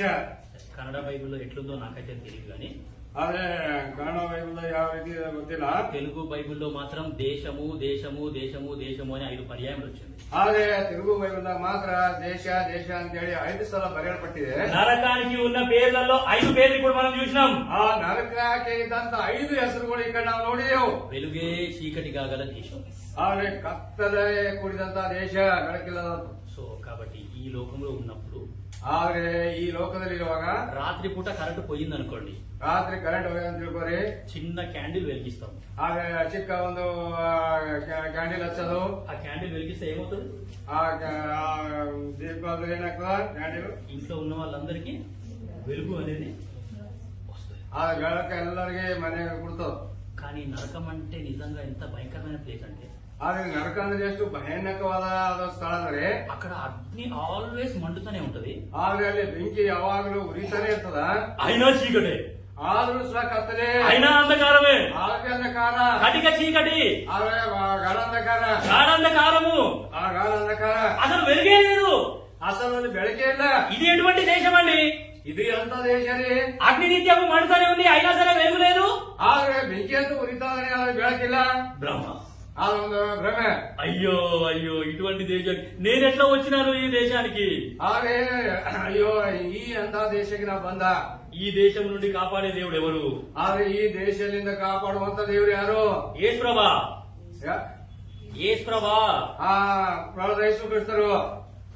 మా ఇంటికి వచ్చినారు సువార్థికులు, ಆ ಸುವಾರ್ತಿಕರು ನಮ್ಮ ಮನೆಗೆ ಬಂದಿದ್ದಾರೆ. మా గల్లీలో నుండే సువార్త ప్రకటించుకుంటూ పోయినారు. ನಮ್ಮ ಗಲ್ಲಿಲಿಂದೇ ಸುವಾರ್ತೆ ಮಾಡ್ತಾ ಹೋಗಿದ್ದಾರೆ. యేసు చావొద్దే సిలువ పైన పాట పాడుకుంటూ పోయినరయ్యా మా ఇంటి ముందు నుంచి. ಸತ್ತಾನ ಅಂತ ಹೇಳಿ ಹಾಡ ಆಡ್ಕೊತ ಹೋಗಿದ್ದಾರೆ. పాటలు విన్నాం మేము. ಆದ್ರೆ ಅದು ಕೇಳಿದ್ದೇನೆ. ఆ పాటలు విన్న మరుక్షణం వాళ్ళని దూషించినాము, వాళ్ళని హింసించినాము, వాళ్ళని కొట్టిపడేసిన పూర్తిగా. ಆದ್ರೆ ಹಾಡು ಕೇಳಿದ ತಕ್ಷಣ ಅವ್ರಿಗೆ ದೋಷಿಸಿದ್ದೇನೆ, ಹಿಂಸಿಸಿದ್ದೇನೆ, ಅವ್ರಿಗೆ ಹೊಡೆದಿದ್ದೇವೆ. ఆ దేవుడేనా ఈ స్థలం నుండి కాపాడే దేవుడు? ಆ ದೇವರೇನ ಈ ಸ್ಥಳದಿಂದ ಕಾಪಾಡುವಂತ ದೇವರು? అయ్యో అయ్యో అయ్యో ಆ, అయ్యೋ. ಅಯ್ಯೋ ಅಯ್ಯೋ ಅಂತ ಹೇಳಿ నువ్వు ఆడికి పోయినాక సారీ చెప్పినా పశ్చాత్తాపడ్డా లాభమే లేదు. ಆದ್ರೆ ಅಲ್ಲಿ ಹೋದ್ಮೇಲೆ ಪಶ್ಚಾತ್ತಾಪ ಪಟ್ರೇನು, ಸಾರಿ ಕೇಳಿದ್ರೇನು, ಲಾಭ ಏನಿಲ್ಲ. రొమ్ములు బద్దలు కొట్టుకొని ఏడుచుకుంటే ప్రార్థన చేసినా లాభం లేదు. ಆದ್ರೆ ಎಲೆಯನ್ನು ಬರ್ಕೊಳ್ತಾ ನೀವು ಪ್ರಾರ್ಥನೆ ಮಾಡೋ ಲಾಭ ಇಲ್ಲ. వెలుగే చీకటిగా గల దేశం. ಆದ್ರೆ ಬೆಳಕೆ ಇಲ್ಲದಂತ ಒಂದು ದೇಶ ಅದು. అటువంటి దేశము నుండి నేను తప్పించబడ్డాను. ಅಂತ ಒಂದು ಆ ದೇಶದಿಂದ ನಾನು ತಪ್ಪಿಸಲ್ಪಟ್ಟಿದ್ದೇನೆ. అటువంటి దేశం నుండి ఈ దేవుడు నన్ను రక్షించినాడు. నా ఆత్మ అటువంటి దేశానికి వెళ్ళడు అనే ఖచ్చితమైన నిశ్చయిత కలిగి ఉండడమే రక్షణ అంటే. ಆ ದೇಶದಿಂದ ದೇವರು ನನಗೆ ರಕ್ಷಿಸ್ಯಾನೆ ಅಂತ ಹೇಳಿ ಅದು ಖಚಿತವಾದದು. ఎవరికైతే ఖచ్చితమైన నిశ్చయిత ఉన్నదో, ಯಾರಿಗೆ? ఇటువంటి ఖచ్చితమైన నిశ్చయత ఎవరికైతే ఉందో ಇಂಥ ಒಂದು ಖಚಿತವಾದ ನಿರ್ಣಯ ಯಾರಿಗಾದ್ರೂ ಇದೆಯೋ వాళ్ళందరూ కూడా దేవుణ్ణి ఖచ్చితంగా ఆరాధన చేస్తారు. ಅವರೆಲ್ಲರೂ ಖಚಿತವಾಗಿ ದೇವರಿಗೆ ಆರಾಧಿಸ್ತಾರೆ. ఇంకొక వచనం చూస్తాం. ಇನ್ನೊಂದು ವಾಕ್ಯ ನೋಡೋಣ. అంటే ఇప్పుడు రక్షణ అంటే అర్థం అవ్వడానికి ఒక వస్తువు చూసినాము, హెల్మెట్. ಆದ್ರೆ ರಕ್ಷಣೆ ಎಂಬ ಪದಕ್ಕೆ ಅರ್ಥ ಆಗುವ ಸಲಿಂದ ಒಂದು ವಸ್ತು ಎಲಿಮೆಂಟ್ ಅಂತ ನೋಡಿದ್ರೆ ಎಲಿಮೆಂಟ್. ಇನ್ನೊಂದು ವಸ್ತು ನೋಡ್ರಿ, ಇನ್ನೊಂದು ವಸ್ತು 62:1 ಯೆಶಯ್ಯ 62:1 62:1 ಮೊದಲನೇ ವಚನ. సూర్యకాంతి వలె కనబడే వరకు దాని రక్షణ దీపము వలె వెలుగుచుండు వరకు సియోను పక్షమందు నేను మౌనంగా ఉండను. కన్నడలో చదవండి. ಸಿಯೋನಿನ ಧರ್ಮವು ಪ್ರಕಾಶಗೊಳ್ಳುವ ತನಕ ಯೆರೂಸಲೇಮಿನ ರಕ್ಷಣೆಯು ದಿವಿಟಿಗೆಯಂತೆ ದಿವಿಟಿ, ವೆರಿ ಗುಡ್. ಆ ಪದం కావాలి నాకు. ಪ್ರಜ್ವಲಿಸುವವರೆಗೆ ನಾನು ಮೌನವಾಗಿರದೆ ಸಿಯೋನಿನ ಹಿತವನ್ನು ಲಕ್ಷಿಸುತ್ತಿರುವೆನು. రక్షణ అనే పదం మనకు అర్థం అవ్వడానికి ರಕ್ಷಣೆ ಎಂಬ ಪದ ಅರ್ಥ ಆಗೋದಕ್ಕಾಗಿ ఒకటి చూసినాము, హెల్మెట్. ಒಂದು ನೋಡಿದೆ ಎಲಿಮೆಂಟ್. ఇప్పుడు దీపము. ಇವಾಗ ದೀಪ, దివిటి. ಡ್ಯೂಟಿ, కన్నడలో దివిటి ఉంది. ಕನ್ನಡ ಡ್ಯೂಟಿಗೆ ಅಂತ ಹೇಳಿದ್ರೆ దివిటి అన్న దీపం అన్న సేమ్, కరెక్టే. ಆದ್ರೆ ದೀಪ ಡ್ಯೂಟಿಗೆ ಅಂದ್ರೆ ಸೇವೆ. దీపము ದೀಪ కదా. ಅದಲ್ಲ, రాత్రి పూట కరెంట్ పోయినప్పుడు మనం మామూలుగా క్యాండిల్ వెలిగిస్తాం. ಆದ್ರೆ ರಾತ್ರಿ ಸಹ ಮನೆ ಕರೆಂಟ್ ಹೋದಾಗ ಅದು ಕ್ಯಾಂಡಿಲ್ ಹಚ್ತೇವೆ. ఇప్పుడు ఈ దీపం చేసే పని ఏంటి అంటే మనకు వెలిగిస్తుంది. ಈ ದೀಪ ಮಾಡುವಂತ ಕೆಲಸ ಏನಂದ್ರೆ ಇದು ನಮ್ಗೆ ಬೆಳಕು ಕೊಡುವಂತ ಕೆಲಸ. సో యేసుక్రీస్తు ప్రభుల వారు మనందరి మనోనేత్రాలు వెలిగించినాడు. ಆದ್ರೆ ಪ್ರಭು ಯೇಸು ಕ್ರಿಸ್ತರು ನಮ್ಮ ಮನೋನೇತ್ರ ಬೆಳಗಿಸಿದಾನೆ. సో ఈ యొక్క దీపం చేసే ఇంకొక పని ఏంటి అంటే ಈ ದೀಪ ಮಾಡುವಂತ ಇನ್ನೊಂದು ಕೆಲಸ ಏನಂದ್ರೆ అంధకారాన్ని దూరం చేస్తుంది. ಅಂಧಕಾರವನ್ನು ದೂರ ಮಾಡ್ತದ. దీపం ఏం చేస్తుంది? ಆ ದೀಪ ಏನ್ ಮಾಡ್ತದ? absence of darkness is nothing but light. ಆದ್ರೆ ಏನ್ ಮಾಡ್ತಾರೆ, ಅದೆಲ್ಲ ಕತ್ತಲನ್ನು ತೆಗೆದಾಕ್ತದ. absence of darkness, ಆದ್ರೆ ಕತ್ತಲನ್ನು ತೆಗೆದಾಕ್ತದ. అంధకారాన్ని దూరం చేస్తుంది. ಆದ್ರೆ ಅಂಧಕಾರವನ್ನು ದೂರ ಮಾಡ್ತದ. యేసుక్రీస్తు ప్రభుల వారిని నమ్ముకోకన్నా ముందు ಯೇಸು ಕ್ರಿಸ್ತರು ನಂಬೋದಕ್ಕಿಂತ ಮೊದಲ మనమంతా అంధకారంలోనే ఉన్నాం. ನಾವೆಲ್ಲರೂ ಅಂಧಕಾರದಲ್ಲೇ ಇದ್ದವರು. మా నాన్న సండే స్కూల్ టీచర్. ಆದ್ರೆ ತಂದೆ ಸಂಡೇ ಸ್ಕೂಲ್ ಟೀಚರು చిన్నగున్నప్పటి నుండి మమ్మల్ని ఈ చర్చ్కే నడిపించారు. ಆದ್ರೆ ಚಿಕ್ಕದಿಂದ ಹೇಳ್ಕೊಂಡು ಇದೇ ಸಹವಾಸಕ್ಕೆ ನಡೆಸಿದ್ದಾರೆ. వెళ్తే హెబ్రోన్ చర్చ్కే వెళ్ళాలి, ಆದ್ರೆ ಹೋದ್ರೆ ಹೆಬ್ರೋನ್ ಚರ್ಚ್ಗೆ ಹೋಗ್ಬೇಕು, వేరే చర్చ్కి వెళ్ళకూడదు. ಬೇರೆ ಚರ್ಚ್ಗೆ ಹೋಗ್ಬಾರ್ದು. హెబ్రోన్ చర్చ్ లోనే వాక్యం మంచిగా చెప్తారు. ಆ ಹೆಬ್ರೋನ್ ಚರ್ಚಿನಲ್ಲೇ ಒಳ್ಳೆ ವಾಕ್ಯ ಹೇಳ್ತಾರ. సో ఆయన చిన్నగా ఉన్నప్పటి నుండి మమ్మల్ని అందరినీ, ఆయనకు 3 కొడుకులు 1 కూతురు. ಆದ್ರೆ ಏನ್ ಮಾಡ್ತಾರೆ, ಚಿಕ್ಕದಿಂದಲೇ ಏನ್ ಮಾಡ್ತಾರೆ, ಗಂಡಸು ಮಕ್ಕಳು ಒಬ್ಬರು ಹೆಣ್ಮಗಳು. సో మొత్తం మేము 4. ಆದ್ರೆ 4 పిల్లలని చిన్నగా ఉన్నప్పటి నుండి ఈ చర్చ్కే నడిపించారు. 4 ಮಕ್ಕಳಿಗೆ ಏನ್ ಮಾಡ್ತಾರೆ, ಇದೇ ಸಹವಾಸದಲ್ಲಿ ನಡೆಸಿದ್ದಾರೆ. మా ఇంట్లో ప్రతిరోజు ఫ్యామిలీ ప్రేయర్ ఉంది. ನಮ್ಮ ಮನೆಯಲ್ಲಿ ಪ್ರತ್ಯೇಕ ಫ್ಯಾಮಿಲಿ ಪ್ರೇಯರ್ ಇದೆ. మా నాన్న ఫుల్ టైం గాడ్ సర్వెంట్ ఏం కాదు, ಆದ್ರೆ ತಂದೆ ಫುಲ್ ಟೈಮ್ ಗಾಡ್ ಸರ್ವೆಂಟ್ ಏನಲ್ಲ, గవర్నమెంట్ ఎంప్లాయ్. ಗೌರ್ಮೆಂಟ್ ಎಂಪ್ಲಾಯ್ ಇದ್ದಾರೆ. మీలాగే ನಿಮ್ಮ ಹಾಗೆ మీలాగే ఒక సామాన్యమైన ఎంప్లాయీ, ನಿಮ್ಮ ಹಾಗೆ ಸಾಮಾನ್ಯ ಒಂದು ಎಂಪ್ಲಾಯ್ ಇದ್ದಾರೆ. కానీ సండే స్కూల్ టీచర్. ಆದ್ರೆ ಸಂಡೇ ಸ್ಕೂಲ್ ಟೀಚರ್ ಇದ್ದಾರೆ. అయితే చిన్నగా ఉన్నప్పటి నుండి ఇదే మందిరానికి నడిపించారు. ಆದ್ರೆ ಚಿಕ್ಕದಿಂದ ಹೇಳ್ಕೊಂಡು ಇದೇ ಮಂದಿರ ಸಹವಾಸ ನಡೆಸಿದ್ದಾರೆ. రక్షణ, మారు మనసు, పాప క్షమాపణ, నూతన జన్మ. ಆದ್ರೆ ರಕ್ಷಣೆ, ಮಾರು ಮನಸ್ಸು, ನೂತನ ಜನ್ಮ. రక్షణ, మారు మనసు, పాప క్షమాపణ, నూతన జన్మ. ಆದ್ರೆ ರಕ್ಷಣೆ, ಮಾರು ಮನಸ್ಸು, ಪಾಪ ಕ್ಷಮಾಪಣೆದು ఇవే పదాలు, ಇವೇ ಪದಗಳು. విని విని విని విని బేజారు వచ్చేసింది నాకు. ಆದ್ರೆ ಕೇಳಿ ಕೇಳಿ ಕೇಳಿ ಅಂದ್ರೆ ಬೇಜಾರು ಬಂದ್ಬಿಡ್ತು. సో ఈ యొక్క ఇవే సాంగ్స్, ಆದ್ರೆ ಇದೇ ಶಿವನ್ ಸಾಂಗ್ಗಳು, ఆ పాడిన పాటలే పాడి, పాడిన పాటలే పాడి, పాడిన పాటలే పాడి నాకు కూడా బేజారు వచ్చేసింది. ಆದ್ರೆ ಆಡಿದೆ ಹಾಡು ಆಡಿದೆ ನನಗೆ ಸಹ ಬೇಜಾರು ಬಂತು. అంటే ఈ రక్షణ, మారు మనసు, పాప క్షమాపణ, నూతన జన్మ తప్ప ఇక వేరే వాక్యం ఏమి లేదా బైబుల్లో? ಆದ್ರೆ ರಕ್ಷಣೆ, ಪಾಪ ಕ್ಷಮಾಪಣೆ ಇವೆಲ್ಲ ಬೇರೆ ವಾಕ್ಯಗಳಿಲ್ಲ ಬೈಬಲ್ದಲ್ಲಿ. సరే ఉన్నాయేమో కానీ నాకు చెప్పడానికి రాదేమో. ಆದ್ರೆ ಇದೇ ಹೇಳಕ್ಕೆ ಬರಲೇನೋ. 2 years నేను అసలు చర్చికే వెళ్ళలేదండి. ಆದ್ರೆ 2 ವರ್ಷ ಚರ್ಚೆಗೆ ಹೋಗ್ಲಿಲ್ಲ. 2 సంవత్సరాలు నేను అసలు చర్చికే వెళ్ళలేదు. ಆದ್ರೆ 2 ವರ್ಷಗಳ ತನಕ ಚರ್ಚಿಗೆ ಹೋಗಿಲ್ಲ. చర్చికి వెళ్లకుండా ಚರ್ಚೆಗೆ ಹೋಗ್ಲಾದ್ರೆ లోకంలో మా ఫ్రెండ్స్ తో కలిసి ಆ ಲೋಕದಾಗ ಫ್ರೆಂಡ್ಸ್ ಗಳ ಜೊತೆ స్మోకింగ్, ಸಿಗರೇಟ್ ಬಿಡಿಯೋದು, ಡ್ರಿಂಕ್ ಮಾಡೋದು, ಪಾನ್ ಪರ ಗುಟ್ಕ ಬೀಡಿ ಸುಟ್ಟ ಅన్ని ಆದ್ರೆ ಎಲ್ಲ ಪಾನ್ ಪರ ಗುಟ್ಕ ಇವೆಲ್ಲ ತಿಂಬೋದು. నేనెవరిని ಯಾರು ನಾನು సండే స్కూల్ టీచర్ కొడుకున్నా. సండే స్కూల్ టీచర్ మగ. మా ఇంట్లో గోడల మీద మొత్తం వాక్యాలు రాసి ఉంటాయి. ಹಾಗೆ ಗೋಡೆ ಮನೆಗೆ ಎಲ್ಲ ಕಡೆ ವಾಕ್ಯನೇ ಬರ್ತಾರೆ ಇವ್ರ ಮನೆ. ఆ గోడల చుట్టూ మొత్తం మోటార్ కార్డ్సే ఉంటాయి. ಆ ಗೋಡೆ ಸುತ್ತಮುತ್ತ ಎಲ್ಲ ಮೋಟಾರ್ ಕಾರ್ಡ್ಸ್ ಇವೆ, క్యాలెండర్స్ ఉంటాయి, ಕ್ಯಾಲೆಂಡರ್ಸ್ ಇವ. సెల్ఫ్ లో బైబుల్స్ ఉంటాయి, ಆದ್ರೆ ಎಲ್ಲ ಕಾಲದಾಗ ಬೈಬಲ್ಸ್ ಇವೆ, సియోను గీతములు ఉంటాయి సెల్ఫ్. ಜೀವನ ಗೀತಗಳಿವೆ. ఎంత భయంకరమైన పాపములోకి నేను వెళ్ళిపోయానంటే ಎಷ್ಟು ಭಯಂಕರವಾದ ಪಾಪಕ್ಕೆ ಹೋಗಿದೆ ಅಂದ್ರೆ ఈ చర్చికి వస్తేనే నా బతుకు సర్వనాశనం అయిపోయేటట్టు ఉంది. ಹಾಗೆ ಚರ್ಚೆ ಮಾಡಿದ್ರೆ ನನ್ನ ಸರ್ವನಾಶನ ಆಯ್ತದೆ ಅಂತ. అప్పటికి నా లైఫ్ నిజంగా సర్వనాశనం అయిపోతుంది. ಆದ್ರೆ ಹಾಗೆ ಸರ್ವನಾಶನ ಮಾಡಿದಾಗಿಂದ నేను 9th క్లాస్ లో పాస్ కాలేదు. ಆದ್ರೆ 9ನೇ ತರಗತಿ ಸಹ ಪಾಸ್ ಆಗಲಿಲ್ಲ. 9th class fail student. ಆದ್ರೆ 9th క్లాస్ ఫెయిల్. నా జీవితం సర్వనాశనం అయిపోతుంది. ఇంకా నాకు ఎందుకు ఈ బతుకు, ఎందుకు ఈ చర్చ్, ఎందుకు ఈ వాక్యం, ఎందుకు ఈ బైబిల్, ఎందుకు ఈ పాటలు పనిలేక, ఎందుకు వీళ్ళంతా. ಆದ್ರೆ ಈಗ ನನ್ನ ಜೀವಿತನೇ ನಾಶನ ಮಾಡ್ಕೊಳ್ಳೋದು ಎಲ್ಲ ಬೈಬುಲು ಹಾಡುಗಳು ಎಲ್ಲ ಚರ್ಚೆ ಎದಕ. సో నేను డిగ్రీ చదివేటప్పుడు ಆದ್ರೆ ಡಿಗ್ರಿ ಓದ ಸಮಯದಲ್ಲಿ మా కాలేజ్ పక్కనే ఒక హోటల్ ఉంటుండే. ಆ ಕಾಲೇಜ್ ಪಕ್ಕದಲ್ಲೇ ಹೋಟೆಲ್ ಇದೆ. మా కాలేజ్ లెక్చరర్స్ కూడా ఆ హోటల్కే వస్తారు. ಕಾಲೇಜ್ ಅವರು ಲೆಕ್ಚರ್ಗಳು ಸಹ ಆ ಹೋಟೆಲ್ಗೆ ಬರ್ತಿದ್ರು. వాళ్ళు హోటల్లో టీ తాగుతారు. ಆ ಹೋಟೆಲ್ ಟೀ ಕುಡಿತಿದ್ರು. ఈ లైన్ లో కూర్చొని వాళ్ళు టీ తాగితే ಆದ್ರೆ ಆ ಲೈನ್ ಕುಂತ ಅವರು ಟೀ ಕುಡಿತಾ ಇದ್ದಾರೆ. మేమేమో ఫ్రెండ్స్ అంతా ఈ లైన్ లో కూర్చొని వాళ్ళ ముందే స్మోకింగ్ చేసినాం. ಆದ್ರೆ ಈ ಫ್ರೆಂಡ್ಸ್ ಜೊತೆ ಈ ಲೈನ್ ಕುಂತ್ರೆ ಸ್ಮೋಕಿಂಗ್ ಮಾಡೋಂಥವ್ರು. టీచర్స్ అంటే భయం లేదు, ಟೀಚರ್ ಅಂದ್ರೆ ಭಯ ಇಲ್ಲ, లెక్చరర్స్ అంటే భయం లేదు, ಲೆಕ್ಚರ್ ಅಂದ್ರೆ ಭಯ ಇಲ್ಲ, తండ్రి అంటే కూడా భయం లేదు. ತಂದೆ ಅಂದ್ರೆ ಭಯ ಇಲ್ಲ. మా నాన్నతో కూడా నేను కొట్లాడినా. ಆದ್ರೆ ತಂದೆ ಜೊತೆ ಸಹ ಜಗಳ ಆಡಿದ್ದಾರೆ. నన్ను చర్చికి రండి అని చెప్పనే చెప్పొద్దు. ಆದ್ರೆ ನನಗ ಚರ್ಚಿಗೆ ಬಾ ಅಂತ ನೀ ಹೇಳಬಾರದು. నేను చర్చికి రాను. ಆದ್ರೆ ನಾನು ಚರ್ಚಿಗೆ ಬರಲ್ಲ. నేనే చర్చికి పోయి ఏం నేర్చుకుంటలేరు, ఇంకా నేనేం నేర్చుకుంటా. ಆದ್ರೆ ನೀ ಚರ್ಚಿಗೆ ಹೋಗಿ ಏನ್ ಕಲ್ಕೊಳ್ಳೋದು, ಮತ್ತೆ ನಾ ಬಗ್ಗೆ ಏನ್ ಕಲ್ಕೋತೆ. మీరు నాకేం నేర్పిస్తారు. ನೀ ನನಗೇನ್ ಕಲಿಸ್ತಿ. నేను చర్చికి రాను. ನಾ ಚರ್ಚಿಗೆ ಬರಲ್ಲ. ఒకరోజు ఏం జరిగిందంటే ಅವತ್ತ ದಿನ ಏನ್ జరిగిందంದ್ರೆ ఇంట్లో ఎవరు లేరు, ಮನೆಯಲ್ಲಿ ಯಾರಿಲ್ಲ, వేరే ఊరికి పోయినారు. ಎಲ್ಲರೂ ಬೇರೆ ಊರಿಗೆ ಹೋಗಿದ್ರು. నేను మా ఫ్రెండ్స్ అందరినీ ఇంట్లో పిలిపించుకొని, ಆದ್ರೆ ಎಲ್ಲ ಫ್ರೆಂಡ್ಸ್ ಗಳಿಗೆ ಮನೆಗೆ ಕರ್ಕೊಂಡು ಬಂದು, అంటే ఫ్రెండ్స్ వచ్చినారంటే వాళ్ళతో పాటు బీర్ బాటిల్స్ కూడా తీసుకొని వచ్చినాం. ಆದ್ರೆ ಫ್ರೆಂಡ್ಸ್ ಗಳು ಬಂದಾಗ ಅಂದ್ರೆ ಅವ್ರ ಜೊತೆ ಆ ಬೀರ್ ಬಾಟಲ್ಗಳೆಲ್ಲ ತೆಗೆದುಕೊಂಡು ಬಂದಿದ್ದಾರೆ. ఆ బీర్ బాటిల్స్ అన్ని రౌండ్ గా పెట్టినాం ఇంట్లో. ಆ ಬೀರ್ ಬಾಟಲ್ಗಳೆಲ್ಲ ಹಿಂಗ್ ರೋಡ್ ಆಗಿ ಇಟ್ಟಿದ್ದಾರೆ. వాటి చుట్టూ మేము కూర్చున్నాం. ಆದ್ರೆ ಸುತ್ತಮುತ್ತ ಇವ್ರು ಕುಂತಾರ ಅದನ್ನ. ఆ యొక్క బీర్ బాటిల్స్ కు మూకి ఆగిన ಆದ್ರೆ ಆ ಬೀರ್ ಬಾಟಲ್ಗ ಹಿಂಗ ನಮಸ್ಕಾರ ಮಾಡಿ ಕುಡ್ದಿದ್ದಾರೆ. మా ఇంట్లో గోడల చుట్టూ ఏమున్నాయి, మా ఇంట్లోనే జరిగింది.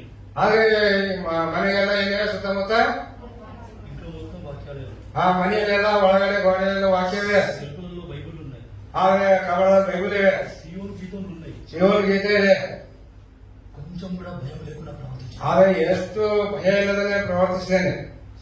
అటువంటి అంటే ఆల్మోస్ట్ మా నాన్నతో కూడా కొట్లాడినాను, అమ్మతో కూడా కొట్లాడినాను. అసలు మొత్తానికే ఇంకా చర్చ్ అంటే పూర్తిగా అవుట్ అన్నట్టే ఇంకా. ಆದ್ರೆ ತಂದೆ ಸರಿ ಜಗಳ ಆಡಿದ್ದೇನೆ, ತಾಯಿ ಸರಿ ಜಗಳ ಆಡಿದ್ದೇನೆ. ಇನ್ ಚರ್ಚ್ ಅಂತಂದ್ರೆ ಪೂರ್ತಿ ಏನಂದ್ರೆ ಮೈಂಡ್ ದಾಗ ತೆಗೆದಾಗಿದೆ. సో కాబట్టి అటువంటి నా పట్ల దేవుని ఉద్దేశాలు, దేవుని సంకల్పాలు మరి వేరే విధంగా ఉన్నాయి. ಆದ್ರೆ ನನ್ನ ಪಕ್ಷವಾಗಿ ದೇವರ ಸಂಕಲ್ಪ ಉದ್ದೇಶ ಬೇರೆ ಆಗಿತ್ತು. మా ప్రాంతంలోనే 3 రోజుల ప్రత్యేక కూడికలు జరిగినాయండి. ಆದ್ರೆ ನಮ್ಮ ಪ್ರಾಂತದಲ್ಲಿ 3 ದಿನ ಸ್ಪೆಷಲ್ ಮೀಟಿಂಗ್ ನಡೆದಿದೆ. ఆ 3 రోజుల ప్రత్యేక కూడికలకి నేను ఒక్క రోజు కూడా పోలేదు. ಆದ್ರೆ 3 ದಿನ ಸ್ಪೆಷಲ್ ಮೀಟಿಂಗ್ ಒಂದ್ ದಿನ ಸಹ ನಾನು ಹೋಗ್ಲಿಲ್ಲ. సో 2 రోజులు ఇంట్లో ఉన్న వాళ్ళందరూ వెళ్ళినారు. ಆದ್ರೆ 2 ದಿವಸ ಮನೆಯಲ್ಲಿ ಇದ್ದವರು ಎಲ್ಲರೂ ಹೋಗಿದ್ದಾರೆ. వాళ్ళు ఆ మీటింగ్స్ కు వెళ్ళినారు, ಅವರ ಮೀಟಿಂಗ್ ಹೋಗಿದ್ದಾರೆ, పాటలు నేర్చుకున్నారు, ಹಾಡ ಕಲ್ಕೊಂಡಿದ್ದಾರೆ, వాక్యం నేర్చుకున్నారు. ವಾಕ್ಯ ಕಲ್ಕೊಂಡಿದ್ದಾರೆ. వాళ్ళ ఇంటికి వచ్చిన తర్వాత ಅವ್ರ ಮನೆಗೆ ಬಂದ ನಂತರ అవే పాటలు పాడుతున్నారు. ಅವೇ ಹಾಡಗಳು ಹಾಡ್ತಾ ಇದ್ರು. మా నాన్న ఫ్యామిలీ ప్రేయర్ లో అందరినీ కూర్చోబెట్టి ನಮ್ಮ ತಂದೆ ಫ್ಯಾಮಿಲಿ ಪ್ರೇಯರ್ ಎಲ್ಲರಿಗೂ ಕೂಡಿಸಿ అక్కడ చెప్పిన వాక్యమే చెప్తున్నాడు. ಅಲ್ಲಿ ಹೇಳಿದಂತ ವಾಕ್ಯನೇ ಹೇಳ್ತಾ ಇದ್ರು. ಅವ್ರು నువ్వు ఎందుకు వస్తలేవు మందిరానికి, ಆದ್ರೆ ನೀನು ಮಂದಿರಕ್ಕೆ ಯಾಕೆ ಬರ್ತಾ ಇಲ್ಲ. ఎంత మంచిగా పాటలు పాడుతున్నారు వాళ్ళు, ಆದ್ರೆ ಎಷ್ಟೋ ಒಳ್ಳೆ ಹಾಡು ಹಾಡ್ತಾ ಇದಾರೆ, ఎంత మంచి మ్యూజిక్ ప్లే చేస్తున్నారు వాళ్ళు. ಆದ್ರೆ ಎಷ್ಟೋ ಬಿಜೆಪಿ ಬಾರಿಸ್ತಾ ಇದ್ರು. వాళ్ళు పాటలు పాడుతుంటే మా హృదయం నిండిపోతుంది. ಆಡುವಂತ ಸಮಯ ಹೃದಯ ನೋಡಿದ್ರೆ ಕುಗ್ಗಿ ಹೋಗಿದೆ. పరలోకంలో ఉన్న సంతోషాన్ని మేము ఈ భూమి మీదనే అనుభవిస్తున్నాం. ಹಾಗೆ ಪರಲೋಕದಲ್ಲಿರುವಂತಹ ಸಂತೋಷನೇ ಈ ಭೂಮಿಯಲ್ಲಿ ಅನುಭವಿಸ್ತಾ ಇದ್ದ. ఎందుకు రావట్లేదురా నువ్వు మందిరానికి? ಯಾಕೆ ನೀನು ಮಂದಿರಕ್ಕೆ ಬರಲಿಲ್ಲ? 2 days నేను అసలు పోలేదు. ಆಗ 2 ದಿವಸದಾಗ ನಾ ಹೋಗೇ ಇಲ್ಲ. 2 ದಿವಸ ಸ್ಪೆಷಲ್ ಮೀಟಿಂಗ್. ಆ ಸ್ಪೆಷಲ್ ಮೀಟಿಂಗ್ಸ್ ఉన్న 2 days నేను అసలు పోలేదు. ಹಾಗೆ ಆ ಸ್ಪೆಷಲ್ ಮೀಟಿಂಗ್ 2 ದಿನ ಹೋಗ್ಲಿಲ್ಲ. దానికంటే ముందు 2 సంవత్సరాలు మందిరానికి పోలేదు. ಹಾಗೆ ಅದಕ್ಕಿಂತ ಒಂದು 2 ವರ್ಷಗಳಿಂದ ಮಂದಿರಕ್ಕೆ ಹೋಗಿಲ್ಲ. 2 years. 2 ವರ್ಷ. గుడ్ ఫ్రైడే కూడా పోలేదు. ಗುಡ್ ಫ್ರೈಡೆ ಹೋಗ್ಲಿಲ್ಲ. ఈస్టర్ కు పోలేదు. ಈಸ್ಟರ್ ಹೋಗ್ಲಿಲ್ಲ. క్రిస్మస్ కు పోలేదు. ಕ್ರಿಸ್ಮಸ್ ಹೋಗ್ಲಿಲ್ಲ. వాట్నెట్ సర్వీస్ కు పోలేదు. ವಾಸನ ಸರ್ವಿಸ್ ಹೋಗ್ಲಿಲ್ಲ. న్యూ ఇయర్ కు పోలేదు. ಹೊಸ ವರ್ಷಕ್ಕೆ ಹೋಗ್ಲಿಲ್ಲ. వాగ్దానంలో తీసుకోలేదు. ಆದ್ರೆ ವಾಗ್ದಾನ ಸಹ ತೆಗೆದುಕೊಂಡಿಲ್ಲ. అట్లా అయిపోయింది నాకు. ಹಾಗಾಗಿ ನೀವು ಜೀವಿತ అసలు దేవుడు వద్దే వద్దు అని చెప్పేసి ఈ లోకంలో పూర్తిగా మునిగిపోయాను. ದೇವರು ಬೇಡ ಇಲ್ಲ ಅಂತ ಹೇಳಿ ಲೋಕದ ಪೂರ್ತಿಯಾಗಿ ಮುಳುಗೋಗಿದ. సరే, ఆ రోజు నైట్ ఫ్యామిలీ ప్రేయర్ అయిపోయిన తర్వాత మా నాన్న నా దగ్గరకు వచ్చినాడు. ಫ್ಯಾಮಿಲಿ ಪ್ರೇಯರ್ ಆದ ನಂತರ ತಂದೆಯವರು ಹತ್ರ ಬಂದರು. రేపొక్క రోజు అయితే మీటింగ్స్ అయిపోతాయి. ಆದ್ರೆ ನಾಳೆಗೆ ಲಾಸ್ಟ್ ಆದ ಮೀಟಿಂಗ್ ಆಗಿತ್ತು. 2 రోజుల మీటింగ్స్ చాలా అద్భుతంగా ఉన్నాయి. 2 ದಿನ ಬಹಳ ಅದ್ಭುತವಾಗಿತ್ತು ಮೀಟಿಂಗು. మేము దేవుని సన్నిధిని అనుభవిస్తున్నాము. ನಾನು ದೇವರ ಸನ್ನಿಧಿ ಅನುಭವಿಸಿದ್ದೇನೆ. ఎట్టి పరిస్థితుల్లో నువ్వు రేపు రావాలి. ಆದ್ರೆ ಯಾವ ಪರಿಸ್ಥಿತಿಯಲ್ಲಿ ನೀನು ನಾಳೆ ಬರಬೇಕು. దేవుడు ఖచ్చితంగా నేను ఆశీర్వదిస్తాడు. ಆದ್ರೆ ಖಚಿತವಾಗಿ ದೇವರು ನಿನ್ನನ್ನು ಆಶೀರ್ವದಿಸ್ತಾರೆ ಅಂತ ಹೇಳಿದ್ರು. సరే, అప్పటికి నేను మా నాన్న కోసం థ్యాంక్ యూ అని చెప్పినాను. సరే వస్తాలే అని చెప్పిన. ಆದ್ರೆ ಸರಿ ಬರ್ತಾನೆ ಅಂತ ಹೇಳಿದ ಅವಾಗ ತಂದೆಗೆ. ఆ పొద్దున లేచేసరికి ಮುಂಚೆನೆ ಎದ್ದ ತಕ್ಷಣ మా నాన్నకి ఏమైందో తెలియదు. ನಮ್ಮ ತಂದೆಗೆ ಏನಾಯ್ತೋ ಗೊತ್ತಿಲ್ಲ. చెయ్యి పట్టుకొని గుంజుకొని పోయి కూర్చోబెట్టినాను. ಆದ್ರೆ ಕೈ ಹಿಡಿದು ಎಳ್ಕೊಂಡು ಹೋಗಿ ಆ ಮೀಟಿಂಗ್ ಕೂಡಿಸಿದ್ದಾರೆ. చెయ్యి పట్టుకొని గుంజుకొని పోయి కూర్చోబెట్టాడు. ಆದ್ರೆ ಕೈ ಹಿಡಿದು ಎಳ್ಕೊಂಡು ಹೋಗಿ ಆ ಮೀಟಿಂಗ್ ಕೂಡಿಸಿದ್ದಾರೆ. లోపల చూస్తే మొత్తం జనం ఉన్నారు. ಆದ್ರೆ ಹೊರಗಡೆ ನೋಡಿದ್ರೆ ಎಲ್ಲ ಜನ ಕೂತಿದ್ದಾರೆ. మా నాన్ననేమో గేట్ బయట చర్చి దగ్గర కట్టె పట్టుకొని కూర్చున్నాడు. ಆಗ ಕಟ್ಕೊಂಡು ತಂದೆಯವ್ರಿಗೆ ಅಂತ ಕೂತಿದ್ದಾರೆ. వాలంటీర్ పని చేస్తున్నాడు. ಅವರು ಆರೋಗ್ಯ ಪಣಿ ಕೆಲಸ ಮಾಡ್ತಾರೆ. ఇదేంది మా డాడీ నన్ను ఇంటికి ఇప్పించినాడు. ಆದ್ರೆ ಏನು ಕಟ್ಕೊಳ್ತಾರ. ఇప్పుడు ఈ ప్లేస్ నుండి బయటికి ఎట్లా పోవాలి? ಆದ್ರೆ ಈ ಸ್ಥಳದಿಂದ ಹ್ಯಾಂಗ್ ಹೊರಗಡೆ ಹೋಗ್ಬೇಕು, ఎలా వెళ్ళాలి? ಹ್ಯಾಂಗ್ ಹೋಗ್ಬೇಕು. చర్చికి వచ్చినాక చాలా మంది అట్లనే ఆలోచిస్తారు. ಆದ್ರೆ ಚರ್ಚೆಗೆ ಬಂದವರು ಬಹಳಷ್ಟು ಮಂದಿ ಹಂಗೆ ಆಲೋಚನೆ ಮಾಡ್ತಾರೆ. They won't hear God's word. నేనే వింటాను, వాళ్ళే వింటారు. ಆದ್ರೆ ನಾನೇ ಕೇಳಲ್ಲ, ಅವ್ರಿಗೆ ಕೇಳ್ತಾರ. అసలు నేను ఈ స్థలానికి ఎందుకు వచ్చినా? ಆದ್ರೆ ಅಸಲು ಈ ಸ್ಥಳಕ್ಕೆ ಯಾಕೆ ಬಂದಿದೆ. ఎందుకు ఈ టైం వేస్ట్? ಆದ್ರೆ ಸುಮ್ಮನೆ ಟೈಮ್ ವೇಸ್ಟ್. ఎందుకు అక్కడ బోల్డ్ అంతా ఎంటర్టైన్మెంట్ వదిలిపెట్టి నేను వచ్చినాను. ಆದ್ರೆ ಆ ಕಡೆ ಎಲ್ಲ ಇದು ಬಿಟ್ಕೊಂಡು ಬಂದಿದ್ದೇನೆ ಈ ಕಡೆ. సరే, ఏది ఏమైనా ఆ స్థలం నుండి ఎట్లా బయటికి వెళ్ళాలి అని ఆలోచిస్తున్నాను. ಆದ್ರೆ ಸರಿ ಹೋದ್ಮೇಲೆ ಆ ಸ್ಥಳದಿಂದ ಯಾವ ರೀತಿ ಹೊರಗೆ ಬರ್ಬೇಕಂತ ಆಲೋಚನೆ వాళ్ళు పాటలు పాడుతున్నారు, పట్టించుకోలేదు. ಆದ್ರೆ ಹಾಡ ಹಾಡ್ತಿದ್ರೆ ನನಗೆ ಆಗ್ತಾ ಇಲ್ಲ. వాక్యం చెప్పడం స్టార్ట్ అయింది, నేను అది కూడా వినలేదు. ಆದ್ರೆ ವಾಕ್ಯ ಹೇಳೋದು ಸ್ಟಾರ್ಟ್ ಆಯ್ತು, ಅವಸರ ಕೇಳಿಲ್ಲ. అంటే మైండ్ మొత్తం ఇక్కడ నుండి ఎట్లా వెళ్ళిపోవాలి ఎట్లా బయటపడాలి అని ఆలోచిస్తున్నాను. ಆದ್ರೆ ಮೈಂಡ್ ಎಲ್ಲ ಯಾವ ರೀತಿ ಹೊರಗೆ ಹೋಗ್ಲಿ ಅನ್ನೋದೇ ಅದೇ ಆಲೋಚನೆ. అటువంటి సందర్భంలో ಆ ಒಂದು ಸಂದರ್ಭದಲ್ಲಿ యెషయా 44:21 44:21 దేవుడు నాతో మాట్లాడిన మాట. ದೇವರು ನನ್ನೊಂದಿಗೆ ಮಾತಾಡಿ నన్ను మరలా యేసుక్రీస్తు ప్రభుల వారి దగ్గరికి తీసుకొని వచ్చిన మాట. ಹಾಗೆ ಮತ್ತೆ ದೇವರ ಕಡೆ ಕರ್ಕೊಂಡು ಬಂದಂತ ವಾಕ್ಯ ಇದು. ఐజాయా 44:21. ಆದ್ರೆ యాకోబు ఇశ్రాయేలు వీటిని జ్ఞాపకం చేసుకొనుము. వీటిని జ్ఞాపకం చేసుకొనుము. నీవు నా సేవకుడవు. నీవు నా సేవకుడవు. నేను నిన్ను నిర్మించి తిని. ఇశ్రాయేలు నీవు నాకు సేవకుడవై నీవు నాకు సేవకుడవై ఉన్నావు. ఉన్నావు. నేను నిన్ను మర్చిపోజాలను. ಆದ್ರೆ ನಾನು ಮರೆಯೋದಿಲ್ಲ. నేను నిన్ను మరచిపోజాలను. ಆದ್ರೆ ನಾನು ನಿನ್ನನ್ನು ಮರ್ತು ಹೋಗೋದಿಲ್ಲ. నిన్ను మరచిపోవడం నా వల్ల అవ్వట్లేదు. ಆದ್ರೆ ನಿನ್ನ ಮರ್ತು ಹೋಗೋದು ನನಗೆ ಆಗ್ಲಿಲ್ಲ. నువ్వు నా జ్ఞాపకాలలో ఉన్నావు. ಆದ್ರೆ ನೀನು ನನ್ನ ನೆನಪಿನಲ್ಲಿದ್ದೆ. నా హృదయంలో నుండి నిన్ను తీసేయలేకపోతున్నా. ಆದ್ರೆ ನನ್ನ ಹೃದಯದಿಂದ ನಿನಗೆ ತೆಗೆದುಹಾಕಲಾಗದೆ నా మనసులో నుండి నిన్ను తీసేయలేకపోతున్నా. ನನ್ನ ಮನಸ್ಸಿನೊಳಗೆ ತೆಗೆದುಹಾಕಲಕ್ಕೆ ಆಗಲ್ಲ. 2 సంవత్సరాలు నువ్వు నన్ను మర్చిపోయినావు. ಆದ್ರೆ 2 ವರ್ಷದಿಂದ ನೀ ನನ್ನ ಮರ್ತು ಹೋಗಿದೆ. నువ్వు నన్ను ప్రార్థన చేయడం మర్చిపోయినావు. ಆದ್ರೆ ನೀನು ಪ್ರಾರ್ಥನೆ ಮಾಡೋದು ಮರ್ತು ಹೋಗಿದೆ. ఆరాధన చేయడం మర్చిపోయినావు. ಆರಾಧನೆ ಮಾಡೋದು ಮರ್ತು ಹೋಗಿದೆ. మందిరాన్ని మర్చిపోయినావు. ಆದ್ರೆ ಮಂದಿರ ಮರ್ತು ಹೋಗಿದೆ. నా వాక్యాన్ని మర్చిపోయినావు. ವಾಕ್ಯ ಮರ್ತು ಹೋಗಿದೆ. నన్నే మర్చిపోయినావు. ಆದ್ರೆ ನನ್ನನ್ನೇ ನೀ ಮರ್ತು అయినా ಹೋಗಿದೆ. సరే నేను మాత్రం నిన్ను మర్చిపోవట్లేదు. ಆದ್ರೆ ನಾನು ನಿನ್ನನ್ನು ಮರ್ತು ಹೋಗಲಿಲ್ಲ. నిన్ను మర్చిపోవడం ಮಾಡ್ತದ. ఆ రోజు జరిగిన సంగతి ఏంటంటే ఆ దిన ನಡೆದಂತ సంగతి ಏನಂದ್ರೆ ఇటువంటి స్పీకర్ పక్కనే కూర్చున్నాను. ಈಗ ಆ ಸ್ಪೀಕರ್ పక్కనే ಕೂತಿದ್ರು. ఆ స్పీకర్ లో నుంచి సౌండ్ ఒక్కటేసారి నా చెవులో నుండి హృదయంలోకి వెళ్ళిపోయింది. ಆಗ ಸ್ಪೀಕರ್ ಸೌಂಡ್ ಏನಂತಂದ್ರೆ ಒಂದೇ ಸಾರಿ ಕಿವಿನಿಂದ ಹೃದಯ ಹೋಯ್ತು. నేను నిన్ను మరచిపోజాలను. ಆಗ ನಾನು ನಿನ್ನನ್ನು ಮರೆತು ಹೋಗಲ್ಲ. ప్రియమైన దేవుని బిడ్డ, ಪ್ರಿಯ ದೇವರ ಮಕ್ಕಳೇ, ఈ వాగ్దానం నీకు కూడా వర్తిస్తుంది. ಈ ವಾಗ್ದಾನ ನಿನಗೆ ಸಹ ವರ್ತಿಸ್ತದ. అక్కడ కూర్చున్న ఏ ఒక్కరిని కూడా దేవుడు మర్చిపోవట్లేదు. ಆಮೇಲೆ ಕುಂದರಿಗೆ ಒಬ್ಬರಿಗೂ ಸಹ ದೇವರು ಮರೆತು ಹೋಗಲಿಲ್ಲ. మనమంతా దేవుని జ్ఞాపకాలలో ఉన్నాం. ನಾವೆಲ್ಲರೂ ದೇವರ ಒಂದು ಜ್ಞಾಪಕದಲ್ಲಿದ್ದೆವು. ఆ దేవుని హృదయంలో మనం ఉన్నాం. ಆ ದೇವರ ಹೃದಯದಲ್ಲಿ ನಾವಿದ್ದೆವು. ఏం చేయాలో అర్థం కాలేదు. ಹಾಗೆ ಏನ್ ಮಾಡ್ಬೇಕು ಅರ್ಥ ಆಗ್ಲಿಲ್ಲ. మైండ్ అదే మాట తిరుగుతుంది మొత్తం. ನಮ್ಮ ಮನೆಯಾಗ ಅದೇ ಮಾತು ತಿರುಗ್ತಾ ಇತ್ತು. అక్కడే కూర్చున్నాను. ಅಲ್ಲೇ ಕೂತಿದ್ದೇನೆ. లంచ్ పెట్టినారు, చేసినాను. ಹಾಗೆ ಲಂಚ್ ಕೊಟ್ಟಿದ್ದಾರೆ, ಊಟ ಮಾಡಿದ್ದೇನೆ. లాస్ట్ వరకు అక్కడనే ఉన్నాను. ಹಾಗೆ ಕೊನೆಯವರೆಗೆ ಅಲ್ಲೇ ಇದೆ. మీటింగ్ అయిపోయింది, ఆశీర్వాదం ఇచ్చినారు, అందరూ వెళ్ళిపోండి, బాయ్ బాయ్ అన్నారు. ಹಾಗೆ ಮೀಟಿಂಗ್ ಆಯ್ತು, ಎಲ್ಲರೂ ಹೋಗ್ಬಿಟ್ರು. ఇంటికి వచ్చినాను. ಮನೆಗೆ ಬಂದ್ರು. ఇంటికి వచ్చిన తర్వాత కూడా అదే మాట తిరుగుతుంది. ಹಾಗೆ ಮನೆಗೆ ಬಂದ ನಂತರ ಅದೇ ವಾಕ್ಯ ತಿರುಗ್ತದ. నైట్ పడుకున్నాను, ರಾತ್ರಿ ಮಲ್ಕೊಂಡಿದ್ದೇನೆ, నిద్ర పట్టట్లేదు. ನಿದ್ರೆ ಬರ್ಲಿಲ್ಲ. అదే మాట తిరుగుతుంది. ಅದೇ ವಾಕ್ಯ ತಿರುಗ್ತದೆ. ఏం చేయాలో అర్థం కాదు. ಏನ್ ಮಾಡ್ಬೇಕು ಅರ್ಥ ಆಗ್ಲಿಲ್ಲ. వాక్యం తీసుకొని ಆ ವಾಕ್ಯ ತೆಗೆದುಕೊಂಡು మోకాళ్ళ మీదకి వెళ్ళి ಮೊಳಕಾಲ ಮೇಲೆ ಹೋಗಿ Jesus I am sorry, Jesus sorry ಅಂತ ಹೇಳೋದು. దయచేసి నన్ను క్షమించు, ದಯಮಾಡಿ ನನ್ನ ಕ್ಷಮಿಸು. నేను చాలా దుర్మార్గంగా ప్రవర్తించాను. ನಾನು ಬಹಳ ದುರ್ಮಾರ್ಗವಾಗಿ ಪ್ರವರ್ತಿಸನೆ ಮಾಡಿದ್ದೇನೆ. మా నాన్న సండే స్కూల్ టీచర్ తోనే కొట్లాడిన నేను. ಆದರೆ ನಮ್ಮ ತಂದೆ ಸಂಡೇ ಸ್ಕೂಲ್ ಟೀಚರ್ ಜೊತೆನೆ ನಾನು ಜಗಳ ಆಡಿದ್ದೇನೆ. దయచేసి నన్ను క్షమించు. ದಯಮಾಡಿ ನಾನು ಕ್ಷಮಿಸು. నేను ఎప్పుడైతే క్షమాపణ అడిగినాను, ಯಾವಾಗ ನಾನು ಕ್ಷಮಾಪಣೆ ಕೇಳಿದೆನೋ ఫుల్ పీస్, ಆದ್ರೆ ತುಂಬಾ ಶಾಂತಿ, శాంతి, సమాధాన, నెమ్మది. ಮನುಷ್ಯರಲ್ಲಿ ಶಾಂತಿ, ಸಮಾಧಾನ, ನೆಮ್ಮದಿ. అప్పుడు నాకు చాలా అద్భుతంగా అనిపించింది. ಅವಾಗ ಬಹಳ ನನಗೆ ಅದ್ಭುತವಾಗಿ ಅನ್ನಿಸ್ತು. I have enjoyed heavenly Joy in my heart. ಆದ್ರೆ ಪರಲೋಕದ ಒಂದು ಸಂತೋಷ ಹೃದಯದಾಗ ಬಂತು. ఆ రోజు నుండి ఇప్పటి వరకు ಆ ದಿನದ ಇಲ್ಲಿವರೆಗೂ ఈ వాక్యాన్ని మర్చిపోలేదు, ಈ ವಾಕ್ಯ ಮರ್ತೋಗಿಲ್ಲ, ఆరాధన చేయడం మర్చిపోలేదు, ಆರಾಧನೆ ಮಾಡೋದು ಮರ್ತೋಗಿಲ್ಲ, దేవుని వాక్యం ప్రకటించడం మర్చిపోలేదు. ದೇವರ ವಾಕ್ಯ ಪ್ರಕಟಿಸುವುದು ಮರ್ತೋಗಿಲ್ಲ. అన్ని కూడికలకు అటెండ్ అవుతాయి. ಎಲ್ಲ ಕೂಡಿಕೆಗಳಿಗೆ ಅಟೆಂಡ್ ಆಗ್ತಾರೆ. కాబట్టి ఇటువంటి అనుభవం ఎవరికైతే ఉందో, ಎಂತ ಅನುಭವ ಯಾರಿಗಾದ್ರೂ ಇದೆಯೋ, నా హృదయంలో ఉన్న అంధకారాన్ని దేవుడు తొలగించేసినాడు. ಆದ್ರೆ ನನ್ನ ಹೃದಯದಲ್ಲಿರುವಂತಹ ಅಂಧಕಾರವನ್ನು ದೇವರು ತೊಲಗಿಸಿಬಿಟ್ಟಿದ್ದಾನೆ.